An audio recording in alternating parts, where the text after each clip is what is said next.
আমাদের communication language যে ভয়াবহ এবং মারাত্মকভাবে বিবর্তিত এবং পরিবর্তিত হচ্ছে, এটা আসলে খুব আমলে নেওয়ার মতো বিষয়। দেখা যাচ্ছে 5,000 শব্দ খরচ করে একটা আর্টিকেল লিখতে যে শ্রম যায়, সেটার চাইতে দেখা যাচ্ছে একটা ছোট্ট মিম শেয়ার করে দেখা যাচ্ছে যে মেসেজ কনভে হয়ে যাচ্ছে। অথবা একটা লেখাতে কমেন্ট লেখার সময় একটা বড় মন্তব্য লেখার চেয়ে দেখা যাচ্ছে যে শত শত রিয়্যাক্ট আছে, কোনো একটা রিয়্যাক্ট দিয়েই হয়তো সেটা পুরোপুরি কনভে হয়ে যাচ্ছে।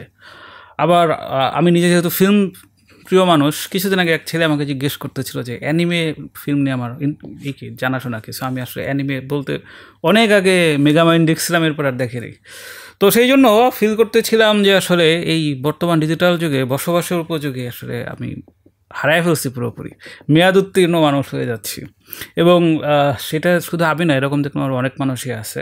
তো এরকম একটা সময়ে দেখা যাচ্ছে আবার হঠাৎ করে মিলার কথা মনে পড়লো। মিলা আমার সাথে অনেক দিন ধরে রিসার্চ অ্যাসিস্ট্যান্ট হিসেবে কাজ করতেছে, আমার লিটারি জিনিসপত্র হেল্প করে, প্লাস আমার সামনে ক্যারেক্টার মিউজিয়াম যেটা আসবে ওটাতে ওকে কো ফাউন্ডার বানাইছি। যদিও আমি শিওর না এই কাজও কয়দিন করবে, কিন্তু আপাতত আসে থাকুক। তো ওর সাথে যেটা হয়তো যে ও সাথে যখন আমি করতাম, মানে কথা বলতাম, ও দেখা যাচ্ছে যে বিভিন্ন রিয়্যাক্ট দিত এবং সেগুলোকে বলতাম যে সেগুলো সাবটাইটেল দাও। সাবটাইটেল ছাড়া তো রিয়্যাক্ট কিছুই বুঝতাম না। তো তখন থেকেই ভাবতেছিলাম যে কখনও যদি এই মিম বা এনিমে নিয়ে কোনো জ্ঞানের প্রয়োজন হয় বা এই সাইন ল্যাঙ্গুয়েজ, তো মিলার সাথে একটা এপিসোড করা যেতে পারে। কিন্তু মিলার কেন জানি পডকাস্টের প্রতি একটু অনীহা ছিল, ফাইনালি আজকে আসছে, এটা একটা ভালো ব্যাপার। তো দেখা যাক যে শেষ পর্যন্ত কী হয়। আর আমাদের অনেকদিন আগে একটা রিসার্চ করতেছিলাম যে আমাদের পরিচিত বাঙালি মহলে মেহেদি এবং রাসেল নামে কোনো ছেলেকে চেনে এরকম মানুষ যেরকম নয়, অনুরূপভাবে নুসরাত এবং সাদিয়া নামে কোনো মেয়ে চেনে না এরকম মানুষও বোধ হয় নাই।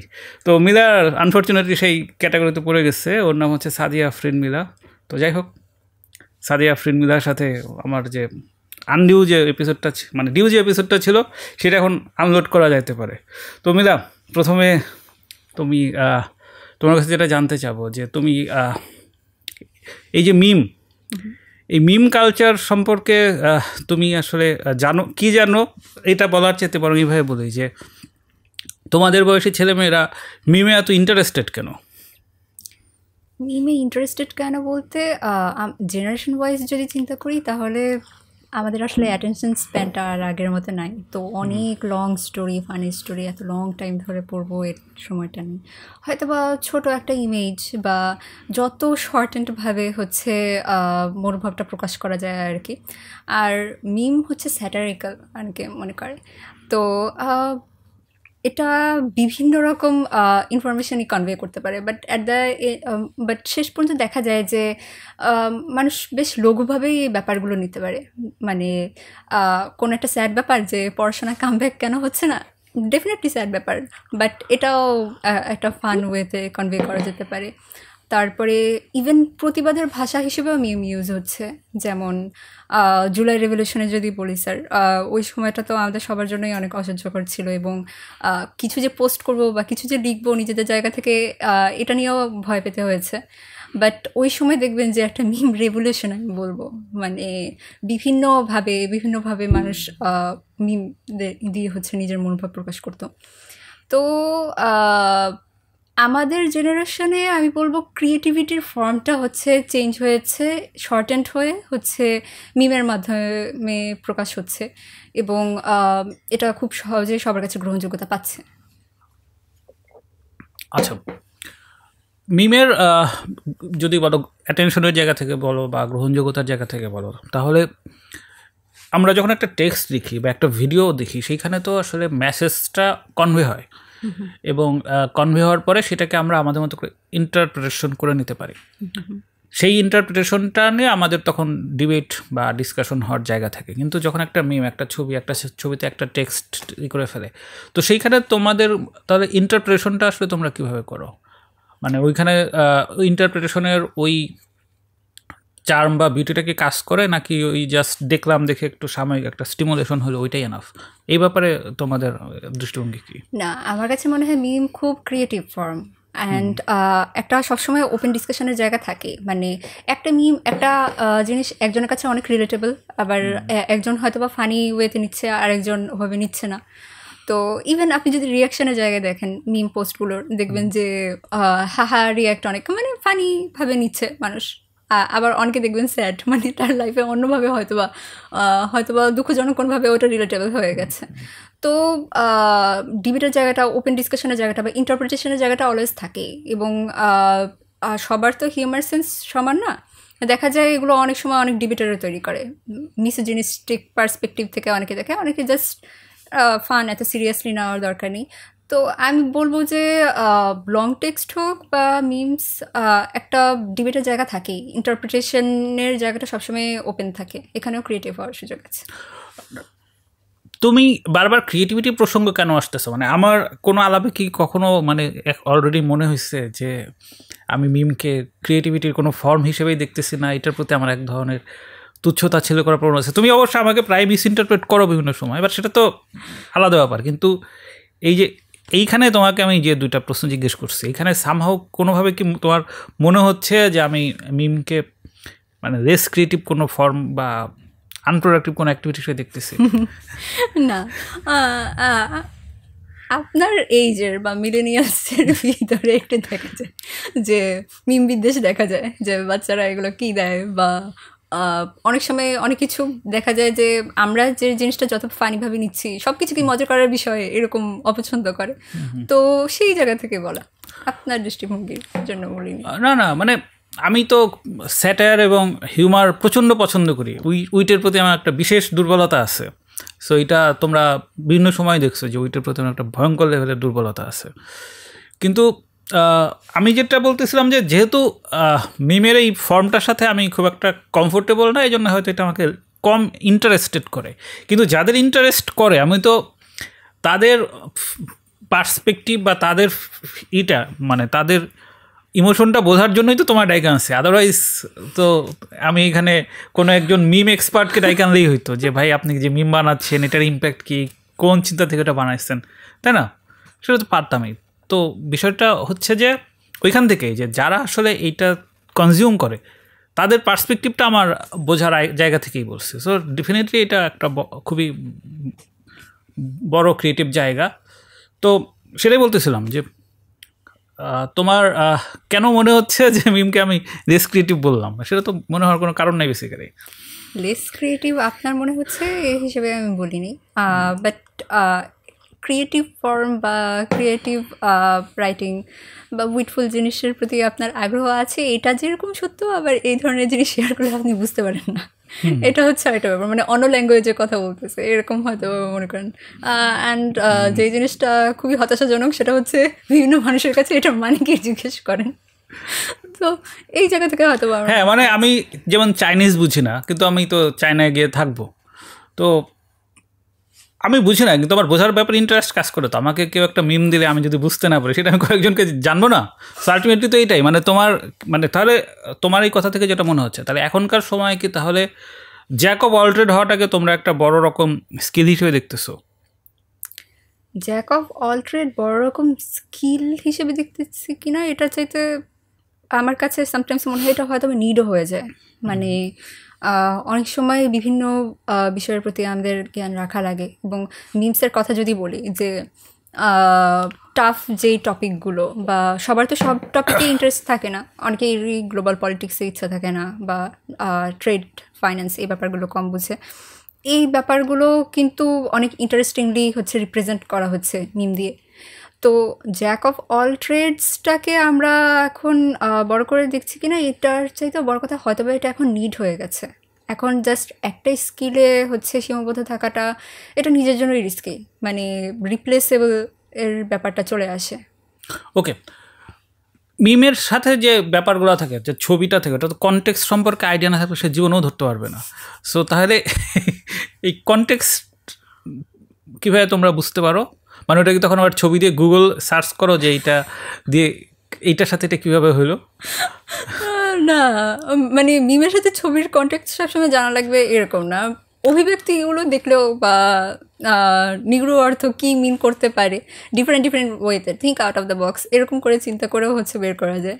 আর গুগল দিয়ে বের করা এটা খুবই খারাপ কাজ আমি বলবো না। হ্যাঁ, শিখতে চাচ্ছেন ভালো জিনিস, বাট না, কিন্তু ওই ছবির কনটেক্সট সম্পর্কে যদি আইডিয়া না থাকে তাহলে সে ধরবে কিভাবে? সে তো ওই ফানটা জীবনে উদ্ধারই করতে পারবে না।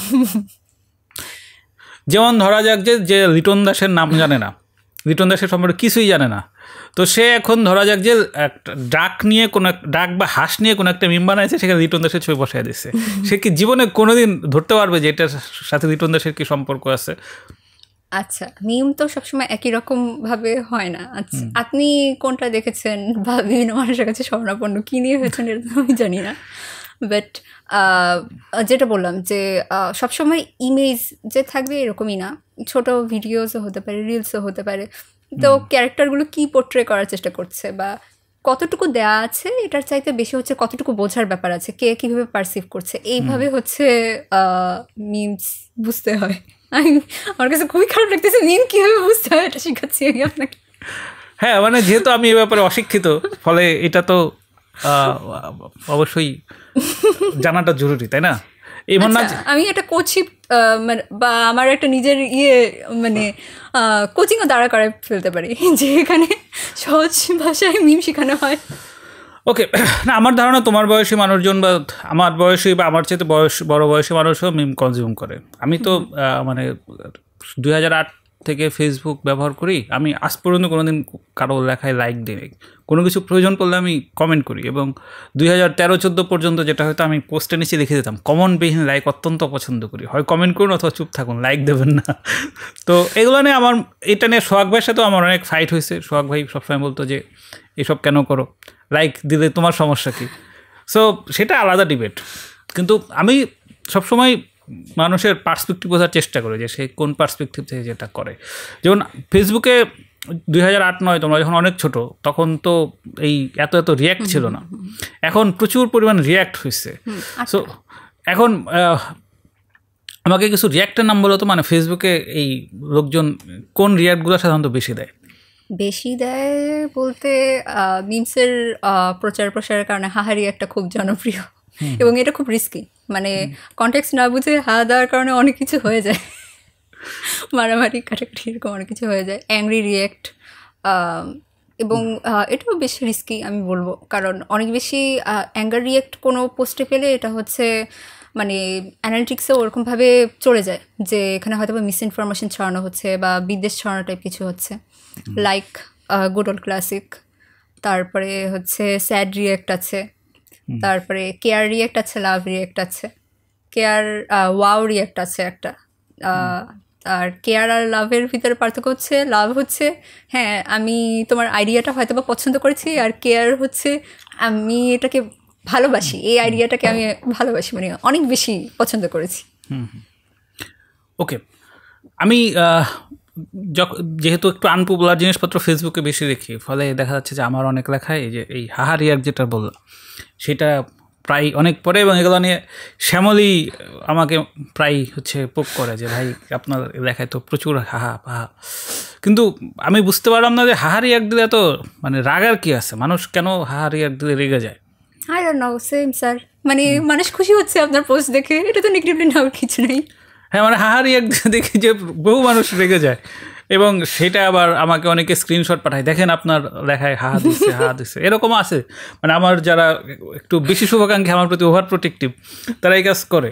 কিন্তু আমি আজ পর্যন্ত হাহা রিয়াক্টের কোনো মিনিং বুঝতে পারলাম না। আমাকে যদি কেউ দেখা যাচ্ছে যে গালিগালাজ করে, পার্সোনাল অ্যাটাক করে, তখন আমি ব্লক করে দিই, এত ডিসকাস করার সময় নেই। কিন্তু এই রিয়াক্ট কীভাবে মানুষ গুনে, এবং এই রিয়াক্ট মানুষের মনোজগতে আসলে কীভাবে প্রভাব ফেলে? গুণে বলতে ওখানে তো দেখা যায় যে হাহারি একটা সংখ্যা কত, কত। আর মনোজগতের প্রভাব বলতে কি একদম বিগিনিংয়ের দিকে কোন পোস্টে কী ধরনের রিয়াক্ট, মানে মানুষ এমন একটা কনফিউজ প্রাণী, সে নিজে কী ধরনের এই পোস্টটা পড়ার পর তার নিজের কী মনে হচ্ছে এটাও মনে হয় সরাসরি প্রকাশ করতে ভয় পায় যে হ্যাঁ হাহা দিব না অ্যাংরি দিব না কী করব। তো প্রথম দিকে যদি অনেক হাহা পড়ে তাহলে হাহা দেয়, বা প্রথম দিকে যদি অনেক অ্যাঙ্গার রিয়াক্ট থাকে তাহলে মানুষ ধরে নেয় যে এটা হচ্ছে বিদ্বেষ টাইপ কিছু একটা হবে। বা হয়তোবা তার প্রথম দিকে এত খারাপ লাগে নাই, বাট সে যখন দেখতেছে যে এত এত মানুষ সাহা দিচ্ছে, এত এত মানুষ অ্যাংরি রিয়েক্ট দিচ্ছে, তাহলে হয়তোবা এটা নেগেটিভলি নেওয়ার মতো কিছু হয়েছে। এবং এই ব্যাপারটা আমি খুব নোটিস করেছি যে একদম শুরুর দিকে যদি কন্ট্রোল করা যায় যে অ্যাংরি রিয়েক্ট বা হাহা রিয়েক্টার ব্যাপারটা সিরিয়াসলি না, যে এটা কেউ দিতে পারবে না। আমি এই কথাটা বললাম কেন, আমি একটা সায়েন্স বেসড গ্রুপের মডারেটর ছিলাম, সায়েন্স বি গ্রুপের, অ্যান্ড বিজ্ঞান ভিত্তিক অনেক পোস্ট দিতাম। তো অফেন টাইম এটা অনেকের অনেক বিলিফ সিস্টেমকে বা পার্সোনাল বিলিফকে হচ্ছে একটু কনফ্লিক্ট হয়তো বা তৈরি করতো। তো ওইটা যদি আলাদা রাখতে পারতাম যে ধর্মের জায়গায় বা আমরা ওই ডিবেটে না যাই, ওই চিন্তা না করি, বা শুরুর দিকে যারা হাহা দিচ্ছে, অ্যাংরি রিয়াক্ট দিচ্ছে, এটা হচ্ছে ক্লিন রাখা, তাহলে দেখতাম যে মানুষ খুব পজিটিভলি নিচ্ছে।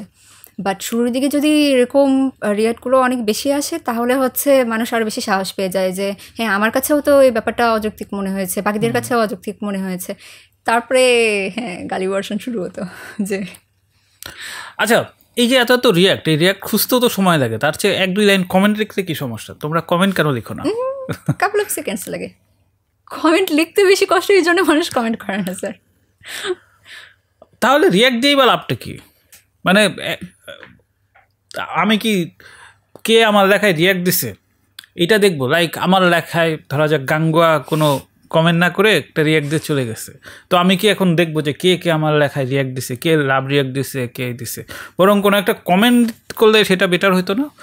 আচ্ছা, আপনার কমেন্ট সেকশনে কেউ যদি লিখতো যে আমি আপনার সাথে সহমত, বা ধরেন একটা পিকচারই পোস্ট করছেন যে ছবিটা খুব সুন্দর হয়েছে, এখান থেকেও বা আপনি ক্রিয়েটিভ কী ডিবেট পাচ্ছেন, বা এখান থেকেও বা নতুন ডিসকাশন আর কি হওয়ার আছে, সেখানে যদি একটা রিয়াকশনের মাধ্যমে ফুল কথাটা প্রকাশ পেয়ে গেছে যে হ্যাঁ ও পজিটিভলি নিচ্ছে আমার ছবিটা বা আমার কথাটা।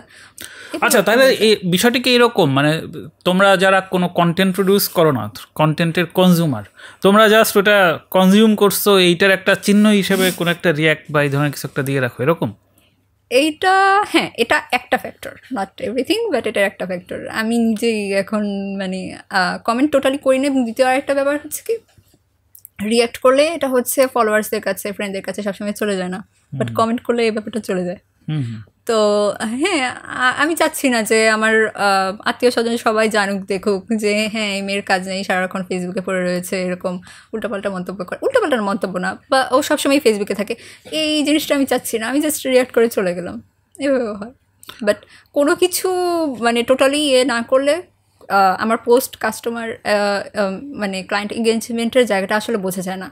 যেমন স্টোরিতে আসলে দেখা যায় যে কারা স্টোরি সিন করেছে আর কারা হচ্ছে কোনো একটা রিয়াক্ট দিয়েছে, মানে যারা জাস্ট তাকায় থাকে আমার ওদের খুব বিরক্ত লাগে, আমি ওদের মিউট করে দিই, দেখা লাগবে না আমাকে যা। আচ্ছা ওকে, তো কেবল যেটা বললাম, সারাদিন ফেসবুকে থাকতে হবে কেন? তোমাদের কোনো কাজকর্ম নাই?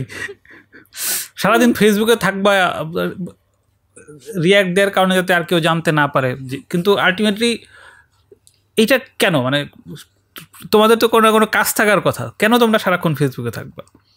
ফেসবুকে থাকাটাও একটা কাজ স্যার। হ্যাঁ, তুমি যদি কোনো কোম্পানির কাস্টমার কেয়ার এক্সিকিউটিভ হিসেবে কাজ করো বা কারো ফেসবুক পেজের মডারেটর হও, তাহলে ফেসবুকে থাকাটা একটা কাজ হতে পারে, কিন্তু আদারওয়াইজ সারাদিন কেন ফেসবুকে থাকতে হবে? এখান থেকে কী অ্যাচিভেবল আছে সারাদিন ফেসবুকে থেকে? আমি আমার নিজের পার্সপেক্টিভ থেকে যদি বলি, তাহলে হচ্ছে আমি সারাক্ষণ কেন ফেসবুকে থেকে এটা ডিপেন্ড করছি না, বাট আগে যখন টোটালি কোনো সোশ্যাল মিডিয়া ইউজ করতাম না, এখন করছি, এটার সাথে যে ডিফারেন্সটা বুঝি যে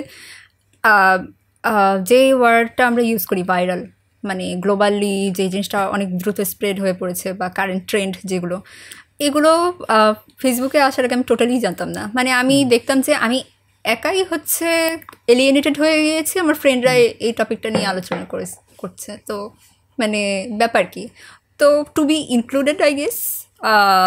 এই একটা জায়গা থেকেও যে আপনি এর আগে প্রশ্ন করেছেন যে master of all trade, Jack of all trade, master of নান, এই ব্যাপারটা আর কি, যে হ্যাঁ আমার ডিপ করার দরকার নেই, বাট অ্যাট লাস্ট আমার একটা সারফেস লেভেল বিষয়টা যাতে আমার থাকে। দ্বিতীয়ত হচ্ছে বাকি প্ল্যাটফর্মগুলোর চাইতে ফেসবুক এত বেশি প্রসার লাভ করলো কিসের জন্য, যে ওই ই কমার্সের প্রসারের একটা দিকও আছে। আমি মেনলি এখন ফেসবুক ইউজ করা আগে চেয়ে অনেক কমাই দিয়েছি, মেনলি থাকি হচ্ছে অনলাইন শপিংয়ের জন্যই বলা যায়। দ্বিতীয় অনলাইন শপিংই বা কেন, মানে তুমি মাসে কয়টাই বা কেনাকাটা করো? আগে প্রচুর করতাম, সপ্তাহে মাথায় মাথায় আসতো, এখন বেকার মানুষের জন্য আর।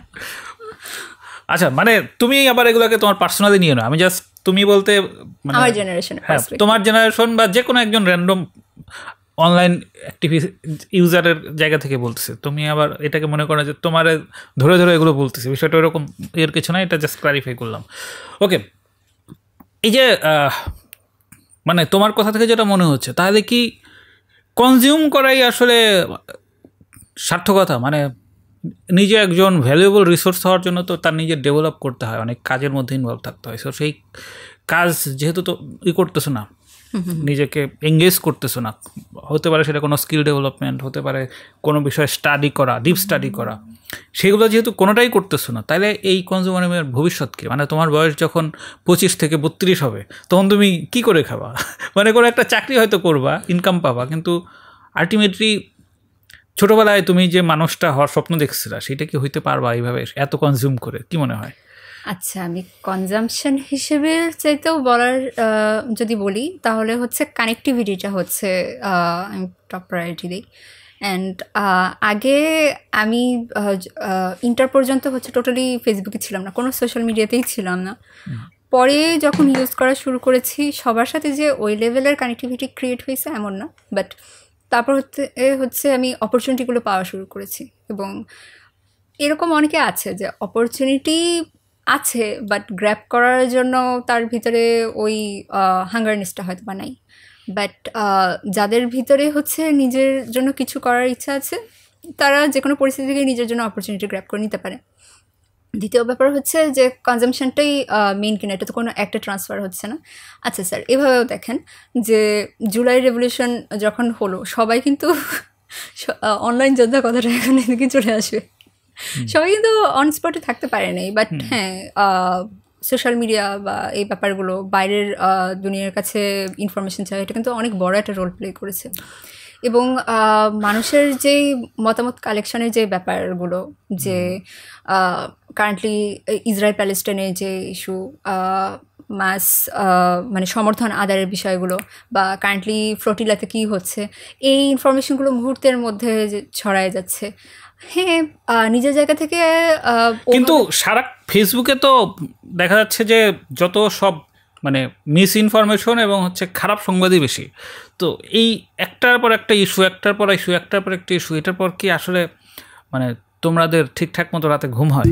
এটা ঠিক, আমি নিজেই এটা ফেস করছি। এবং এটার পর থেকেই হচ্ছে গত বছর জুলাইয়ের পর থেকে আস্তে আস্তে মানে কেউ যেন ইচ্ছা করে হচ্ছে নাচাচ্ছে একটার পর একটা, মানে এক্সাইটমেন্ট ক্রিয়েট করে যে একটার পর আর একটা ইস্যু।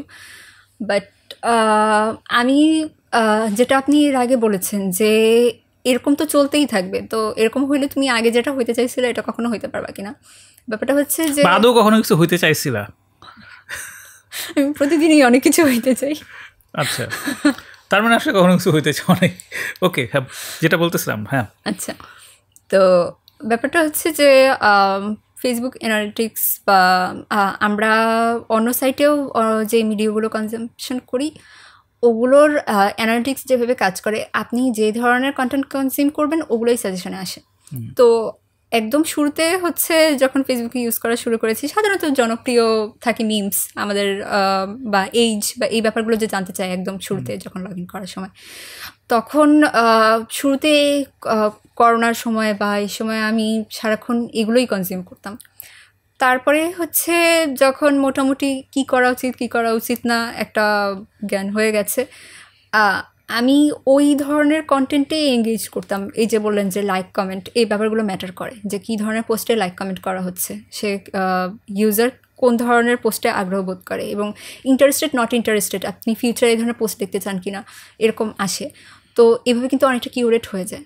তো আগে হয়তো বা অনেক ডিস্ট্র্যাক্টিং অনেক কিছু আসতো আমার ফিডে, এখন ইটস নট ক্লিন ফিড আমি বলবো। বাট যেই ধরনের টপিকগুলো আমি পছন্দ করি, যেমন কারেন্টলি বিভিন্ন এআই এর ইনফরমেশনগুলো, কোন এআই দিয়ে কোনটা ইজিলি করা যাবে, এই ধরনের কয়েকটা কন্টেন্ট যখন আমি দেখলাম যে হচ্ছে ওগুলোতে এঙ্গেজমেন্ট আমার বেশি থাকার কারণে ওই ধরনের পোস্টই আমার বেশি বেশি আসে। আবার আরেকটা ব্যাপার হচ্ছে যে অনেক কিছু রেস্ট্রিক্টও করা যায়, যে আমার যেই ফ্রেন্ড বা যাদের হচ্ছে আমি ফ্রেন্ড লিস্টে রেখেছি ওরা এমন কিছু পোস্ট করছে বা ওটা আমার কাছে মনে হচ্ছে ডিস্ট্র্যাক্টিং বা ইটস বেটার, আমার ফিডে যদি না আসে বেটার, আমি তো ওকে আনফলো করে দিতে পারি। এভাবেও কিন্তু অনেকটা কিউরেট করা যায়। তো অ্যান্ড বাটারফ্লাই ইফেক্টের মতো আমি বলবো যে আমি আগে হয়তো বা কিছুই জানতাম না, যেমন আমি করোনার সময় নিজে পাইথন শেখার চেষ্টা করেছি আর কি। তো আমি টোটালি বলতে গেলে কিছুই মানে কি ডিপ্লয় করব, মানে কেমনি কি করব, আমি মনে আছে হেভি বেশ কয়েকটা সফটওয়্যার করে মানে ল্যাপটপে ক্র্যাশ করে এরকম বসে রয়েছি, কিচ্ছু করতে পারিনি। বাট পর দিয়ে হচ্ছে যখন এই রিলেটেড কন্টেন্ট একটু বেশি দেখা শুরু করেছি, তারপর এআই এর চ্যাটজিপিটি আসার পর তো অনেকটা চেঞ্জ হয়ে গেছে। এখন আমি জানি যে পাইথন দিয়ে অনেক কিছু করা যাবে, কিন্তু আমার অনেক কিছু লাগবে না, আমার এক্স্যাক্টলি কী লাগবে। তো এই রিলেটেড কোর্সগুলোই আমি শুধু করছি বা ওই রিলেটেড কাজগুলোই শুধু করছি। তো ওই যে অনেক কিছু করা থেকে একটু করে হচ্ছে নিজেকে কিউরেট করে নিয়ে আসা, বাটারফ্লাই ইফেক্টের মতো হয়তো বা ফিউচারে যেই পজিশনে আছি সেখানে কোনো না কোনোভাবে কাজে লেগে গেছে।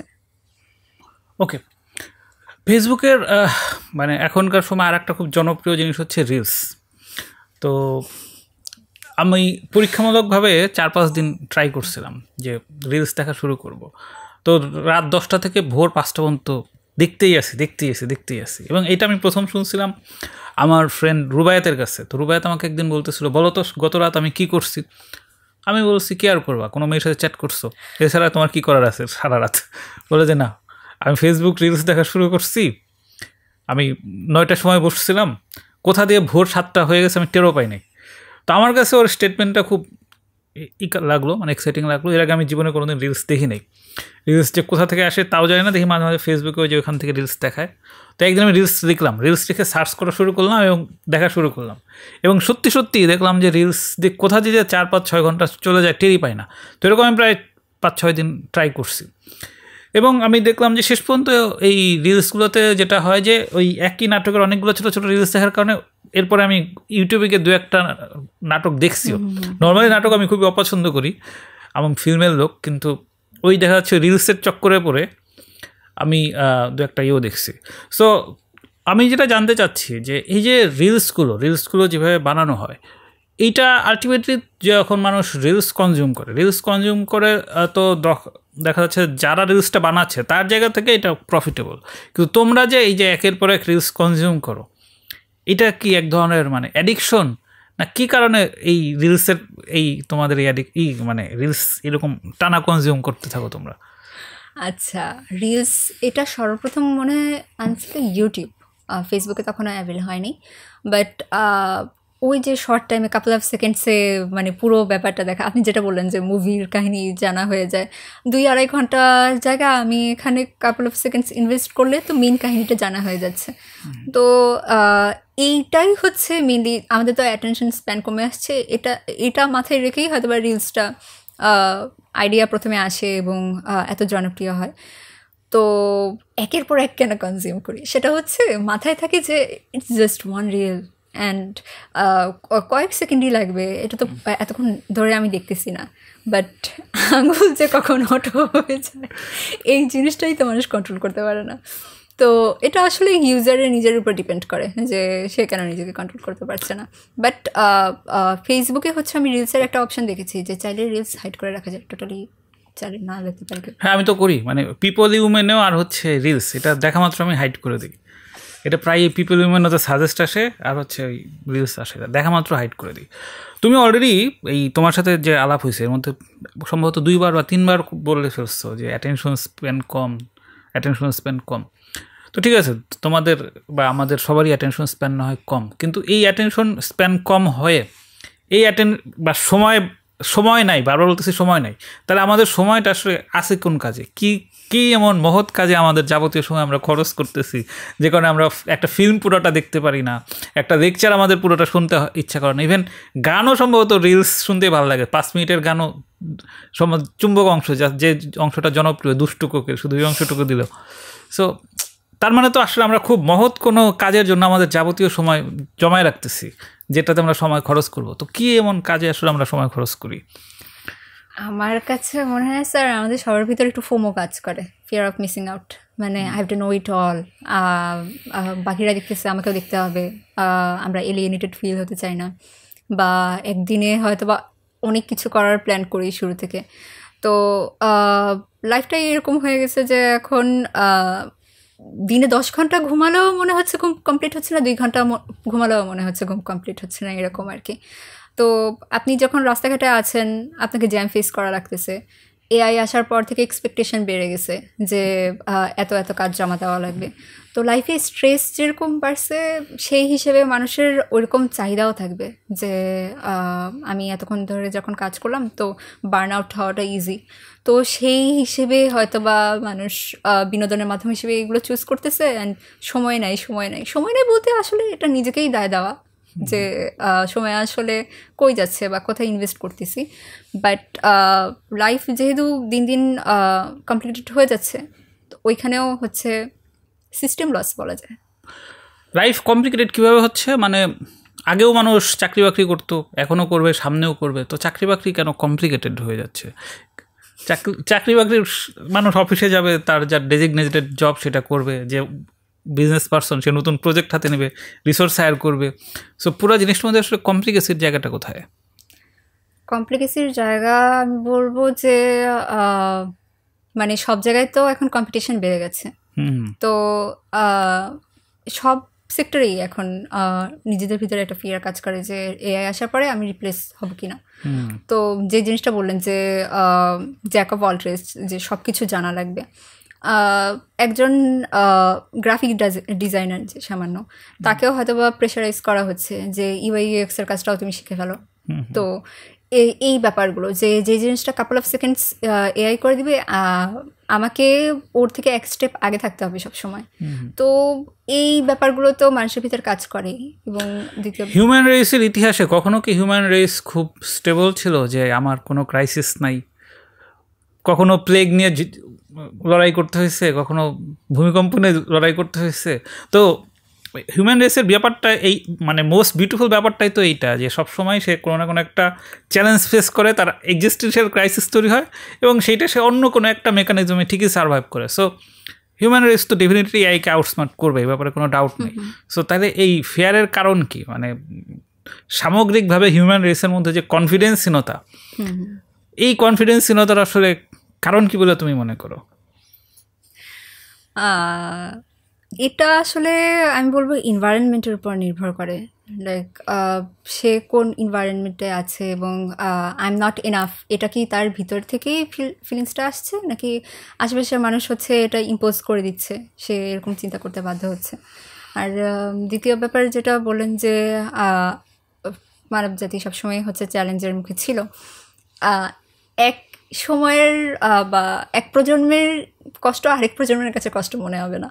যেমন আমাদের বাবা দাদারা যে গল্প করতো যে হ্যাঁ তোমাদের সময় তো এখন ইন্টারনেট আছে, এত কষ্ট করা লাগতেছে, আমাদের সময় আমরা 2 কিলোমিটার এরকম রাস্তায় হেঁটে যাইতাম, এই সেই।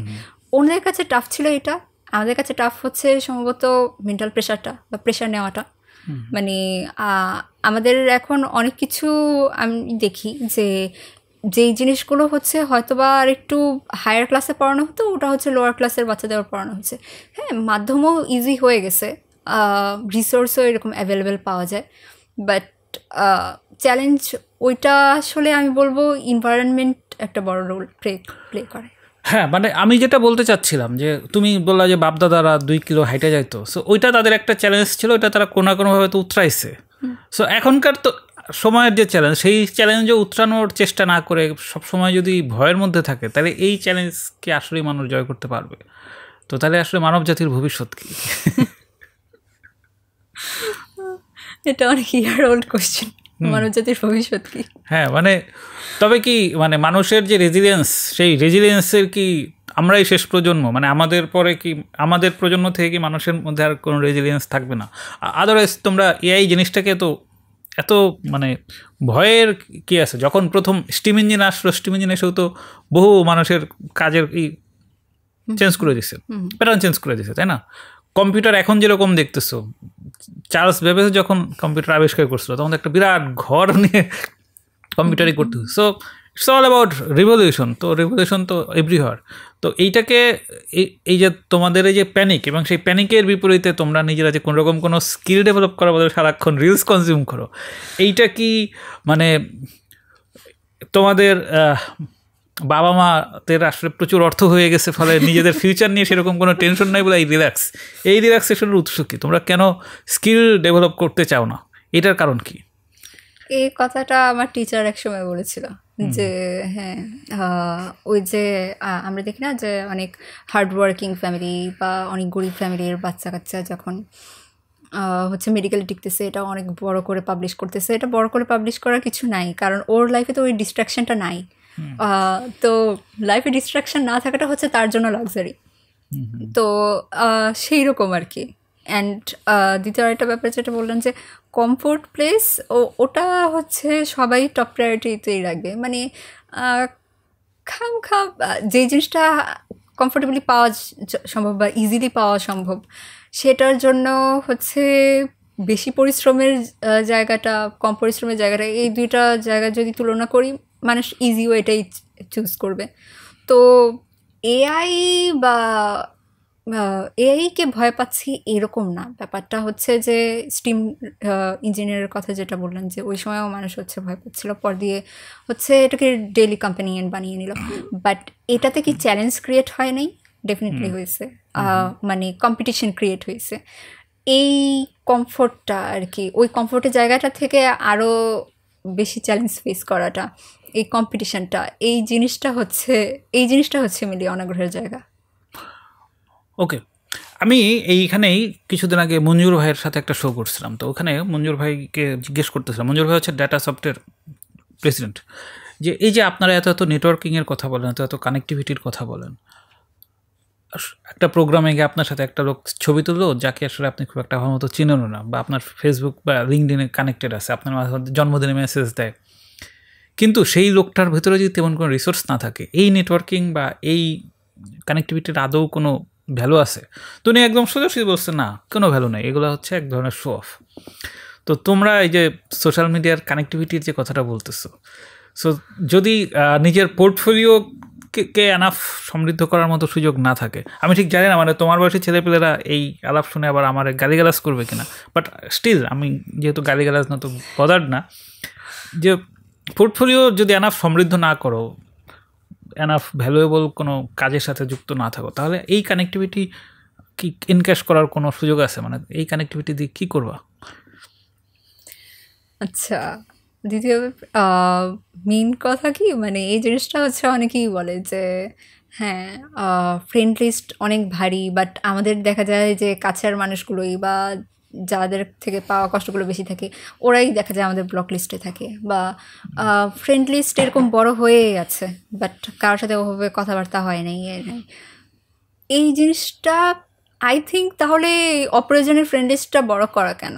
যেমন আমি এখন 5-6 বছরের মতো হবে, আমার লিস্টে মনে 200 মানুষও নেই, এবং যারাই আছে আইদার ক্লাসমেট বা কখনো না কখনো লাইফে দেখেছি, আমি অপরিচিত মানুষকে রাখি না। তো এদের অ্যাড করাই বা কেন in the first place? I think মানে এই ব্যাপারটা আমি দেখতাম যে অনেক মানুষ হচ্ছে শো আপ করতো যে আমার ফ্রেন্ড লিস্টে এত মানুষ আছে। এই জিনিসটা হয়তো বা ওদের ভিতরে কোনোভাবে বেটার ফিল করায়। লাইক কোনো একটা পোস্ট দিলে আমার পোস্টে কেউ কখনো রিয়াক্ট করে না। অ্যান্ড যদি ধরেন 4-5 হাজার মানুষ থাকতো, কেউ না কেউ তো রিয়াক্ট করতো। ওই একজন মানুষ হচ্ছে আমাকে অ্যাপ্রিসিয়েট করতেছে, এই ব্যাপারটা হয়তো বা ভালো লাগতো। হয়তো বা হি ওয়াজ র্যান্ডামলি বোর্ড, জাস্ট লাইক দিয়েছে, বা হয়তো বা তার এমনি পছন্দও হয়নি, জাস্ট এমনি বলার ব্যাপার বলেছে, বাট ওই একটা মুহূর্তের জন্য তো আমার কাছে এই ব্যাপারটা ভালো লাগতেছে। তো এই একটা জিনিসে মানুষ হচ্ছে ফ্রেন্ড লিস্ট বাড়ানো বা বিভিন্ন যে নেটওয়ার্কিং প্রোগ্রামগুলো হয় ওখানে হচ্ছে র্যান্ডামলি এরকম আমি একটা নেটওয়ার্কিং প্রোগ্রামে গিয়েছিলাম, আমাদের বলা হয়েছে যে আপনাদের কাছে 3 মিনিট সময় আছে, এর ভিতরে যত বেশি সংখ্যক মানুষের সাথে পারবেন পরিচিত হয়ে যাবেন। তো 3 মিনিটের ভিতরে আর কি পরিচয় হবো, এরকম ধুমধাম সামনে পেলে এই নাম কি, ফোন নাম্বার কি, এরকম জিজ্ঞেস করতে করে এরকম 13 জনের নাম্বার কালেক্ট করেছি। একজনের নামও মনে নেই, একজনের নাম্বারও মনে নেই, বাসায় যাওয়ার পর ওই প্যাডও আমার কাছে নেই। তো মানে ব্যাপারটা হচ্ছে যে হয়তোবা নিজেকে একটু ভালো ফিল করায়, ফিল গুড ফিল হয় যে ইনক্লুডেড, আমি এতজন মানুষকে চিনি, বা যারাই হচ্ছে আমার পোস্টে লাইক দিচ্ছে, কমেন্ট করছে, কেউ না কেউ হয়তোবা আমাকে জীবনেও দেখে নাই, বাট সে হয়তোবা আমার ওয়েল উইশার, না হলে আমার পোস্টে লাইক কেন দিল, বা তার সাথে হয়তোবা আমার মতের মিল হয়। এই ব্যাপারগুলো হয়তোবা মানুষকে ভালো ফিল করায়। ঠিক আছে, শুধু আমি ফিলই করলাম কিন্তু আমার প্রশ্নটা হচ্ছে কর্মটা কোথায়? মানে আমাদের যে ডেইলি রুটিন, সেই ডেইলি রুটিনে কর্মের টাইমটা কোথায়? হোয়ার ইজ কর্ম? কর্মের ব্যাপার যেটা বললাম স্যার, যে যত যাই বলেন, মানে আমি এখন পর্যন্ত আমার ফ্রেন্ড লিস্টে কাউকে দেখি নাই যে হ্যাঁ মানে আমরা বলি যে একাডেমিক কামব্যাক আর কি দেওয়া হয়নি, বা এটা অ্যাচিভ করতে পারিনি, বা ফেসবুকে এত বেশি ছিলাম, রিলসে এত বেশি এঙ্গেজ ছিলাম, আগের দিন কিছু করতে পারিনি।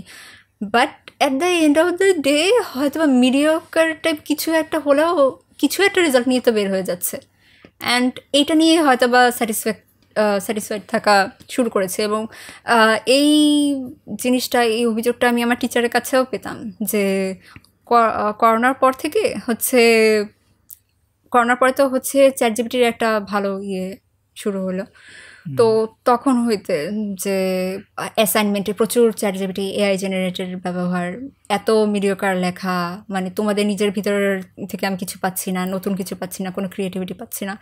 বাট যেহেতু এত বিশাল সংখ্যক স্টুডেন্ট এরকম কাজটা করতেছে, তো ওনারাও হচ্ছে একটা মিডিওকার নাম্বার দিয়ে এটা নিয়ে খুশি থাকো। তো এইভাবেও তো হয়ে যাচ্ছে, এভাবেও মানুষ পাস করতেছে। হ্যাঁ, চাকরির ক্ষেত্রে হয়তো বা প্রবলেম ফেস করতেছে, হয়তো বা শুরুর দিকে অনেকগুলো চ্যালেঞ্জ ফেস করতেছে, বাট কারো যদি লাইফে কিছু করার থাকে, কয়েকটা আছাড় খাওয়ার পর সে ঠিকই কিন্তু পায়ে দাঁড়ায়, লেট হইলেও কিন্তু সে দাঁড়ায়। ওকে, তুমি বোধহয় জানো যে বাংলাদেশে এখন 30 লাখ প্লাস শিক্ষিত বেকার, মানে যারা হচ্ছে মিনিমাম অনার্স পাস।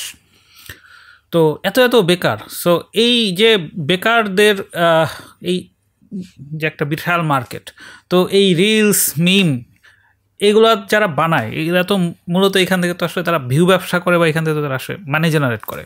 তো আলটিমেটলি কি তাহলে যারা আসলে ইনকাম করে না, সেই মানুষগুলাই তাদের মানে জীবনের সময়গুলো এখানে ইনভেস্ট করে ওই ধরনের মানুষের ইনকাম করার ব্যবস্থা করে দিচ্ছে? তোমার কি তাহলে ব্যাপারটাকে ওই রকম কোনো একটা জায়গা থেকে কখনো মনে হয়েছে কিনা? এক্স্যাক্টলি স্যার, আমারও এরকমই মনে হয়। ইভেন যেটা বললাম যে অনেক জব বা কারেন্টলি সোশ্যাল মিডিয়ার প্রসারের কারণে অনেক কিছু মানুষের কাছে অনেক ফ্যান্সি লাগে, এবং মনে হয় যে আমিও এটা করতে চাই, বা তার হয়তো এই ব্যাপারটা এত বেশি পছন্দ হচ্ছে, সে ওই ধরনের কন্টেন্ট এত বেশি কনজিউম করতেছে, সে হয়তো নিজেকে কন্ট্রোল করতেছে না। যেমন লাইভ স্ট্রিমিং, গেমিংয়ের লাইভ স্ট্রিমিং করে অনেকে। আচ্ছা, ওটাও করে নাকি? এরকম ফেমাস বেশ কয়েকজন ইউটিউবার আছে। আচ্ছা, ওইটা তাহলে জিজ্ঞেস করুন, আমি এটা জানতামই না, এখন জানলাম। হ্যাঁ, বলতে থাকো। এরকম ফেমাস কয়েকজন ইউটিউবার আছে, মানে খুব কম সময়ের ভিতরে হচ্ছে অনেক মিলিয়নার বিলিয়নার হয়ে গেছে। মিস্টার বিস্ট আছে একজন ইউটিউবার, উনি বেশ মানে ওনার যেই ভিডিওগুলো দেখা যায় যে বড় অ্যামাউন্টের, হিউজ অ্যামাউন্টের এরকম চ্যারিটেবল কাজ করতেছে। তারপরে ওই অনেক বড় জায়গাটা থেকে যদি সরে আসি, আমার দেশের পার্সপেক্টিভে চিন্তা করি, আমি অফেন টাইম মানে অনেক কন্টেন্ট দেখি আর জাস্ট মানে তাকায় থাকি যে কথাবার্তা এরকম, বা মানে কেন এদের কেউ কেন দেখে, এদের কেউ কেন দেখবে, বা কমেন্ট হয়তো ভালো কিছু করতেছে না, ওই ভালো কিছু না বলার জন্য যে আমার মানে টাইপ করা লাগতেছে, ওইটাও তো আমার কাছে মনে হচ্ছে যে ওই কাপল অফ সেকেন্ডসে তো জ্বলে গেল, এদের কেন আমার অ্যাটেনশন দেওয়া লাগবে। বাট পুরো ব্যাপারটা যে এক্সাইটমেন্টের বিষয়টা নিয়ে যেভাবে খেলা হয়, এবং আমি আর একটা জিনিস নোটিস করেছি যে নেগেটিভ মার্কেটিংটাকে হচ্ছে খুব এনকেজ করা হয়। যে যেমন ধরেন রিপন ভিডিও এক্স্যাক্টলি আমি বলবো না, বাট এরকমই অনেকের কন্টেন্ট অবস্থা খুবই খারাপ। আপনি যে একটা খারাপ কমেন্ট করবেন, ওই তো আপনার পরিচিতের কাছে গেল এই কমেন্টটা, সেও হয়তো বা আরেকটা কমেন্ট করলো। অ্যান্ড যেভাবে অ্যানালিটিক্স কাজ করে তখন মানুষের কাছে কিন্তু অটো প্রমোট হয়ে যাচ্ছে, এবং ওই মানুষটার কাছে মনে হচ্ছে যে হ্যাঁ, একটা খারাপ কাজ করার কারণে, একটা উল্টাপাল্টা কথা বলার কারণে যেহেতু এটা এত বেশি ভিউ এনে দিচ্ছে, এবং যত বেশি ভিউ, যত বেশি প্রসার হচ্ছে, সে তো মানে ফেসবুক থেকেও ইনকাম হচ্ছে, আবার ব্র্যান্ড কোলাবোরেশনেও হচ্ছে, কাজ হয় ওদের কন্টেন্ট ক্রিয়েটরদের, এভাবেও তো আমার কাজ হচ্ছে। তো ওরা দেখা যায় যে মানে ওদের ডিগনিটির জায়গাটা হচ্ছে একটু কম্প্রোমাইজ করে, তখন আরও এই ধরনের নেগেটিভ টাইপ কন্টেন্ট মেক করা শুরু করে। তো ফুল ব্যাপারটাতে যে একমাত্র ফুলিশ হচ্ছে যারা টাইম ইনভেস্ট করতেছে, তারা আসলে হয়তো বা এই ব্যাপারটা বোঝে না, এবং এই ব্যাপারটা এত বেশি হচ্ছে যে এত বাংলাদেশের কন্টেন্ট ক্রিয়েটর এরকম উল্লেখযোগ্য বেশ কয়েকজন নাম করা আছে, বাট ওনারা কিন্তু তত বেশি জনপ্রিয় না, হয়তো বা সবাই জানবেও না, যাদের কন্টেন্ট কোয়ালিটি অনেক ভালো। বাট যাদের নাম আমার কারেন্টলি এখন মনে আসতেছে, তাদের কারো নাম বলার মতো না, এরকম অবস্থা হচ্ছে তাদের কন্টেন্টের কোয়ালিটি। তো আমি এই ব্যাপারটা অ্যাগ্রি করব যে দিন শেষে হচ্ছে লুজার হচ্ছে তারাই যারা হচ্ছে টাইম ইনভেস্ট করতেছে। ওকে, যেহেতু বাংলাদেশে সোশ্যাল মিডিয়াতে কোনো একটা ইস্যু যদি হাইপ ওঠে, সেটার ভিত্তিতে আসলে রাষ্ট্রীয় পলিসি বা অ্যাক্টিভিটিতেও দেখা যাচ্ছে পরিবর্তন হয়। দেখা যাচ্ছে সোশ্যাল মিডিয়াতে যদি কোনো একটা ঘটনা নিয়ে বেশি কথাবার্তা হয়, দেখা যায় ওই ঘটনা হয় বাতিল হয়ে যায় অথবা কেউ গ্রেপ্তার হয়। ফলে এই যে লোকজন যে সারাক্ষণ ফেসবুকে পড়ে থাকে, এটা কি তারা নিজেদের এক ধরনের এম্পাওয়ার ফিল করতেছে যে আমার কথাই তো দেশ চলতেছে, আমি দেশের সিস্টেম বদলে দিচ্ছি, ওই রকম সামহাউ প্যাসিভ কোনো এম্পাওয়ারমেন্ট তাদের মধ্যে কাজ করে কিনা, তোমার কি মনে হয়? এম্পাওয়ারমেন্ট ওয়ার্ডটা ঠিক কিনা আমি বলবো না, বাট আমার কাছে মনে হয় রেসপন্সিবিলিটির জায়গা থেকেও এই কাজটা করে, এবং এই ব্যাপারটা হয়েছে অনেকবার। মানে বাংলাদেশে যদি বলি যে অপরাধ তো প্রতিদিনই হচ্ছে, এবং সবগুলো তো সঠিক বিচার পাচ্ছেও না, শুধুমাত্র ওগুলোই পাচ্ছে যেগুলো হচ্ছে এনাফ অ্যাটেনশন পেয়েছে। তো অ্যাটেনশন ইজ দ্য কি। ওই অ্যাটেনশনটা পাওয়ার জন্য মানে মানুষের কথাবার্তা ওই লেভেল পর্যন্ত ক্রিয়েট হওয়া আর কি, ওই ওয়েভটা ক্রিয়েট হওয়া আর কি, যে এটা আমার নিজের একটা দায়িত্ব। যদি নারী নির্যাতন বা এই ধরনের একটা ঘটনা হয়, ইসরায়েল প্যালেস্টাইন ইস্যু হোক, জুলাই রেভলিউশন বলি, যাই বলি, এটা আমি বলবো নিজের জায়গা থেকেও একটা রেসপন্সিবিলিটি জায়গা আসে, যে এখন গ্লোবালাইজেশনের যুগে সব জায়গা আমার পক্ষে পসিবল না যে আমি ফিজিক্যালি অ্যাভেলেবেল থাকবো, বা ফিজিক্যালি গিয়ে হচ্ছে কোনো মুভমেন্ট শুরু করে দিব এভরি নাও অ্যান্ড দেন, যে উনি বিচার পাচ্ছে না কেন, বা রুলস পলিসি তো এরকম চেঞ্জ হওয়া উচিত। বাট যখন মানুষের ভিতরে ওই কালেকটিভ রেসপন্সিবিলিটি থেকে যখন কথাটা ওইভাবে ওঠে, তখন হচ্ছে পলিসি চেঞ্জের জায়গাটা আসে। তো এম্পাওয়ারমেন্টের চাইতেও মোর পজিটিভ ওয়ার্ড হবে বোধ হয়, আমি বলবো রেসপন্সিবিলিটি। ওকে, তোমার সাথে এতক্ষণ যে ফরম্যাটে আলাপ হচ্ছে, এই আলাপ থেকে লোকজনের মনে হইতে পারে যে আমি সোশ্যাল মিডিয়া বিরোধী, আমি রিলস বা এগুলো বিরোধী, কিন্তু বিষয়টা ঠিক বিরোধিতা আর না। আমি জাস্ট বোঝার চেষ্টা করতেছি যে মানুষজন তার যে ডে টু ডে লাইফ, সেই ডে টু ডে লাইফে সোশ্যাল মিডিয়া আসলে তার লাইফকে কীভাবে পজেস করছে, এবং আমি এটাকে এক ধরনের কলোনিয়ালাইজেশন বলতেছি সোশ্যাল মিডিয়ার থ্রুতে, সোশ্যাল মিডিয়া কলোনাইজেশন।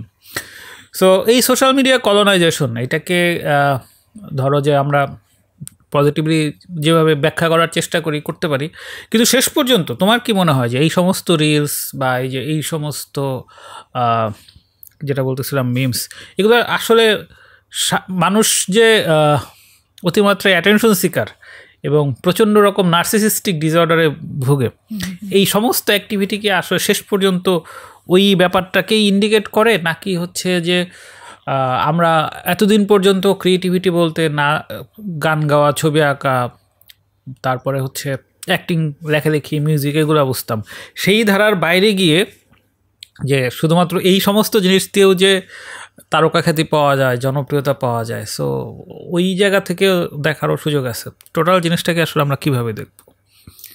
টোটাল জিনিসটাকে আমি বলবো দুই ক্ষেত্রেই। যেমন সোশ্যাল মিডিয়ার রাইজের সাথে যে পার্সোনাল ডিসঅর্ডার যে বৃদ্ধি পাচ্ছে, এটা তো গবেষণা থেকে প্রমাণিত।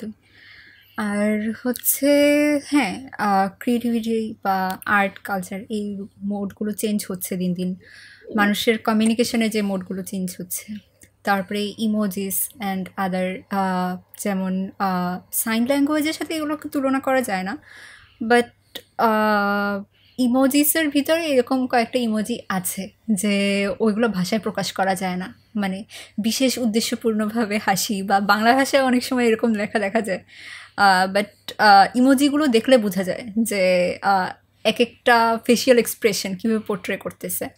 তারপরে হচ্ছে কিছু ইমোজি এরকম থাকে যে এক একজনের কাছে পারসেপশন এক এক রকম হবে।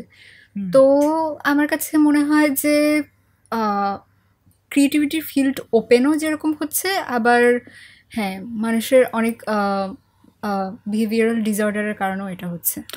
ওকে, এই ইমোজি নিয়ে আমার স্মৃতি অবশ্য ভালো না। মানে আমি ফারহানা ব্রতী নামে আমার একটা ক্লাসমেট ছিল, আমি তার প্রতি দুর্বল ছিলাম দীর্ঘদিন। তো তার সাথে চ্যাটিং করার সময় সে বারবার ইমোজি দিত এবং আমি তাকে বারবার মানা করতাম যে প্লিজ ইমোজি দিবা না, ইমোজি দিলে আমার মেজাজ খারাপ হয় এবং আমার মনে হয় যে আমি মানে করতেছি, কোনো একটা অপকর্ম করতেছি। মানে এটা মানে আমি এটা কোনোভাবেই, যেহেতু আমার হয় হ্যালুসিনেশন হয় কথাবার্তা বলার সময়, তো ইমোজি দেখলে আমার কখনোই কোনো ভালো কোনো ইমোজ আসতো না। তো এই যে তোমরা যখন একজন আরেকজনের সাথে ইমোজি নিয়ে কমিউনিকেট করো, তোমরা শুধু ধরো যে কোনো টেক্সট দিলে না, সে একটা ইমোজি দিচ্ছে, তুমি একটা ইমোজি দিচ্ছে, এরকম করে 1 ঘন্টা গল্পকে আসলে চালানো সম্ভব, যেখানে ধরো যে একটাও কোনো টেক্সট থাকবে না, কিন্তু ইমোজি দিয়ে দিয়েই পুরো জিনিসটাই হবে। 1 ঘন্টা এরকম বা 15 মিনিট 20 মিনিট, হ্যাঁ 20 মিনিট অনায়াসে পসিবল। ইমোজি ওয়ার আমরা তো ফ্রেন্ডদের সাথে করিও, এবং যে ইমোজি পছন্দ করে না সে অ্যাভাটার, স্টিকার, তারপরে জিআইএফ এগুলোও পছন্দ করবে না, বাট হ্যাঁ এগুলো খুব কমন ব্যাপার। অ্যান্ড দ্বিতীয় আরেকটা ব্যাপার হচ্ছে যে ইমোজি দেখলে কখনো ভালো কেন ফিল হয় না স্যার? ইমোজি দেখলে কখনো ভালো কেন ফিল হয় না, এটা প্রথম কথা হচ্ছে যে আমার যেহেতু শব্দের প্রতি আমার একটা ফ্যাসিনেশন এবং অবসেশন আছে, ফলে আমি দেখা যাচ্ছে যে এবং আমি নিজে প্রচুর টাইপ করতে পারি, ফলে আমার মনে হয়েছে আমি শব্দ দিয়ে যে কথাটা বলবো সেটা কমপ্লিটলি আমার নিজে ক্রিয়েট করা। ইমোজি তো আরেকজন বানায়া দিয়ে রাখছে, সো ওইখানে তো আসলে আমার কোনো ওনারশিপ নাই। সো যেটা আমার ওনারশিপ নাই সেখানে তো কোনো এফোর্টও নাই। আমি যদি কাউকে ধরো 20 পৃষ্ঠা 30 পৃষ্ঠা 40 পৃষ্ঠা চিঠি লিখি, সেটার পেছনে আমার একটা এফোর্ট আছে। এখন আমি ধরো যে একটা বই থেকে পুরো জিনিসটা প্রিন্ট করে চিঠি আকারে পাঠিয়ে দিলাম, তো আমার কাছে হচ্ছে ইমোজি ব্যাপারটা ওই রকম লাগে, তো এই জন্য আমার মেজাজ খারাপ হয়। তো ফারহানা ব্রতীর সাথে আমার ইমোজি নিয়ে জ্ঞানজাম মূলত এই কারণেই হইতো যে আমি তোমার এত বড় বড় ইমেজ দেখি, এত টেক্সট দিচ্ছে, তো তুমি হয় কিছু লেখো তো চুপ থাকো, তুমি ইমোজি কেন দেবা, রেডিমেড জিনিস। তো এই কারণেই মানে তখন থেকে ইমোজি আমি খুব অপছন্দ করতাম। এই যে তোমারও সম্ভবত এই যে যখন আদর্শের গ্রুপে তুমি কমিউনিকেট করতে ইমোজি দিলে আমি তোমার সবসময় বলতাম সাবটাইটেল দাও। তো ওইখান থেকে জিনিসটা আসছে আসলে। হ্যাঁ আমি প্রশ্নটাও ওই জন্যই করেছি, সাবটাইটেল দেওয়ার পরে আপনি মনে রাখতেন না, একবারও মনে রাখতেন না, এবং কমন যে রিয়াকশনগুলো ওগুলোও মনে রাখতেন না। তো আসলে উত্তরটা কি এটাই, নাকি নতুন একটা জিনিস?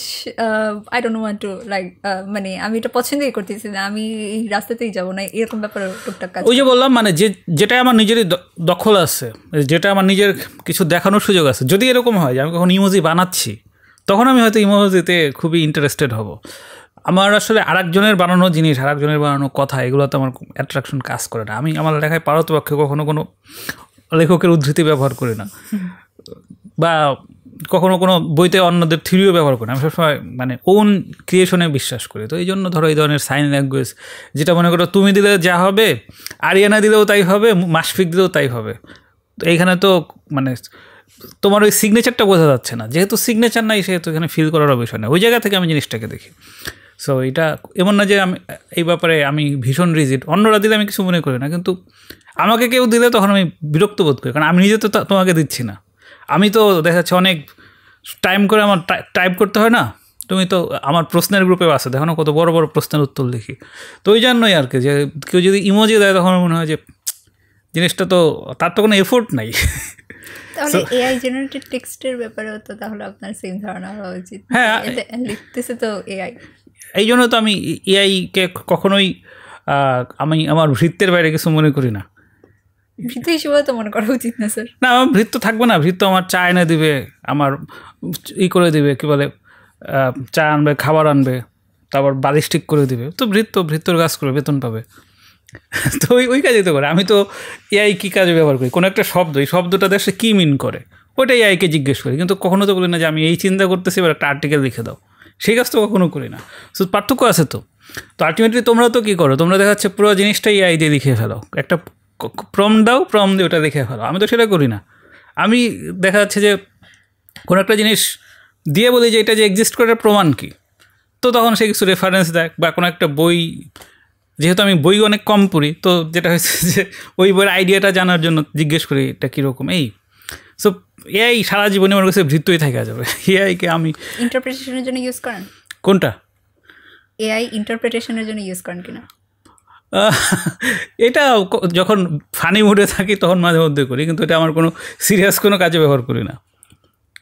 তো যাই হোক, তো তোমার যেটা বলতেছিলাম যে এই যে ইমোজি, সো এই ইমোজিগুলাও তো কী বলে, ওইখানে তো নিচে কোনো সাবটাইটেল থাকে না। সো তাহলে তোমরা এত ইমোজি বুঝো কীভাবে?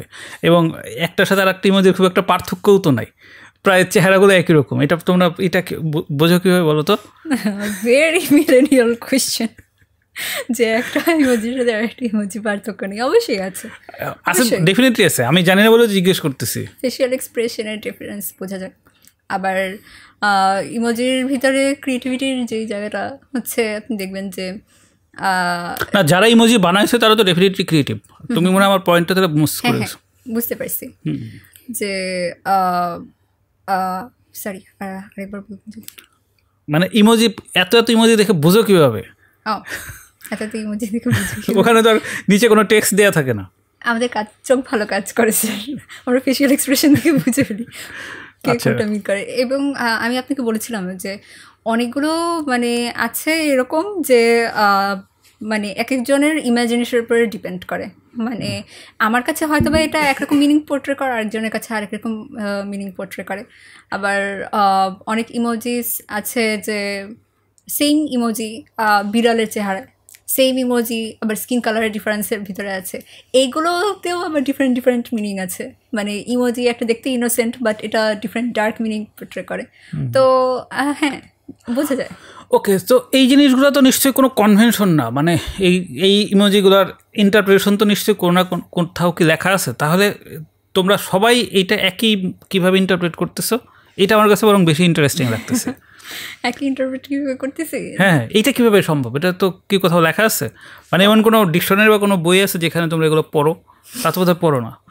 কমন ইমোজিস যেগুলো ফেসবুকের যে রিয়াকশন, ওগুলো থেকেই হচ্ছে ওগুলোর সাথে হচ্ছে ইমোজির অনেকগুলো মিল পাওয়া যায়।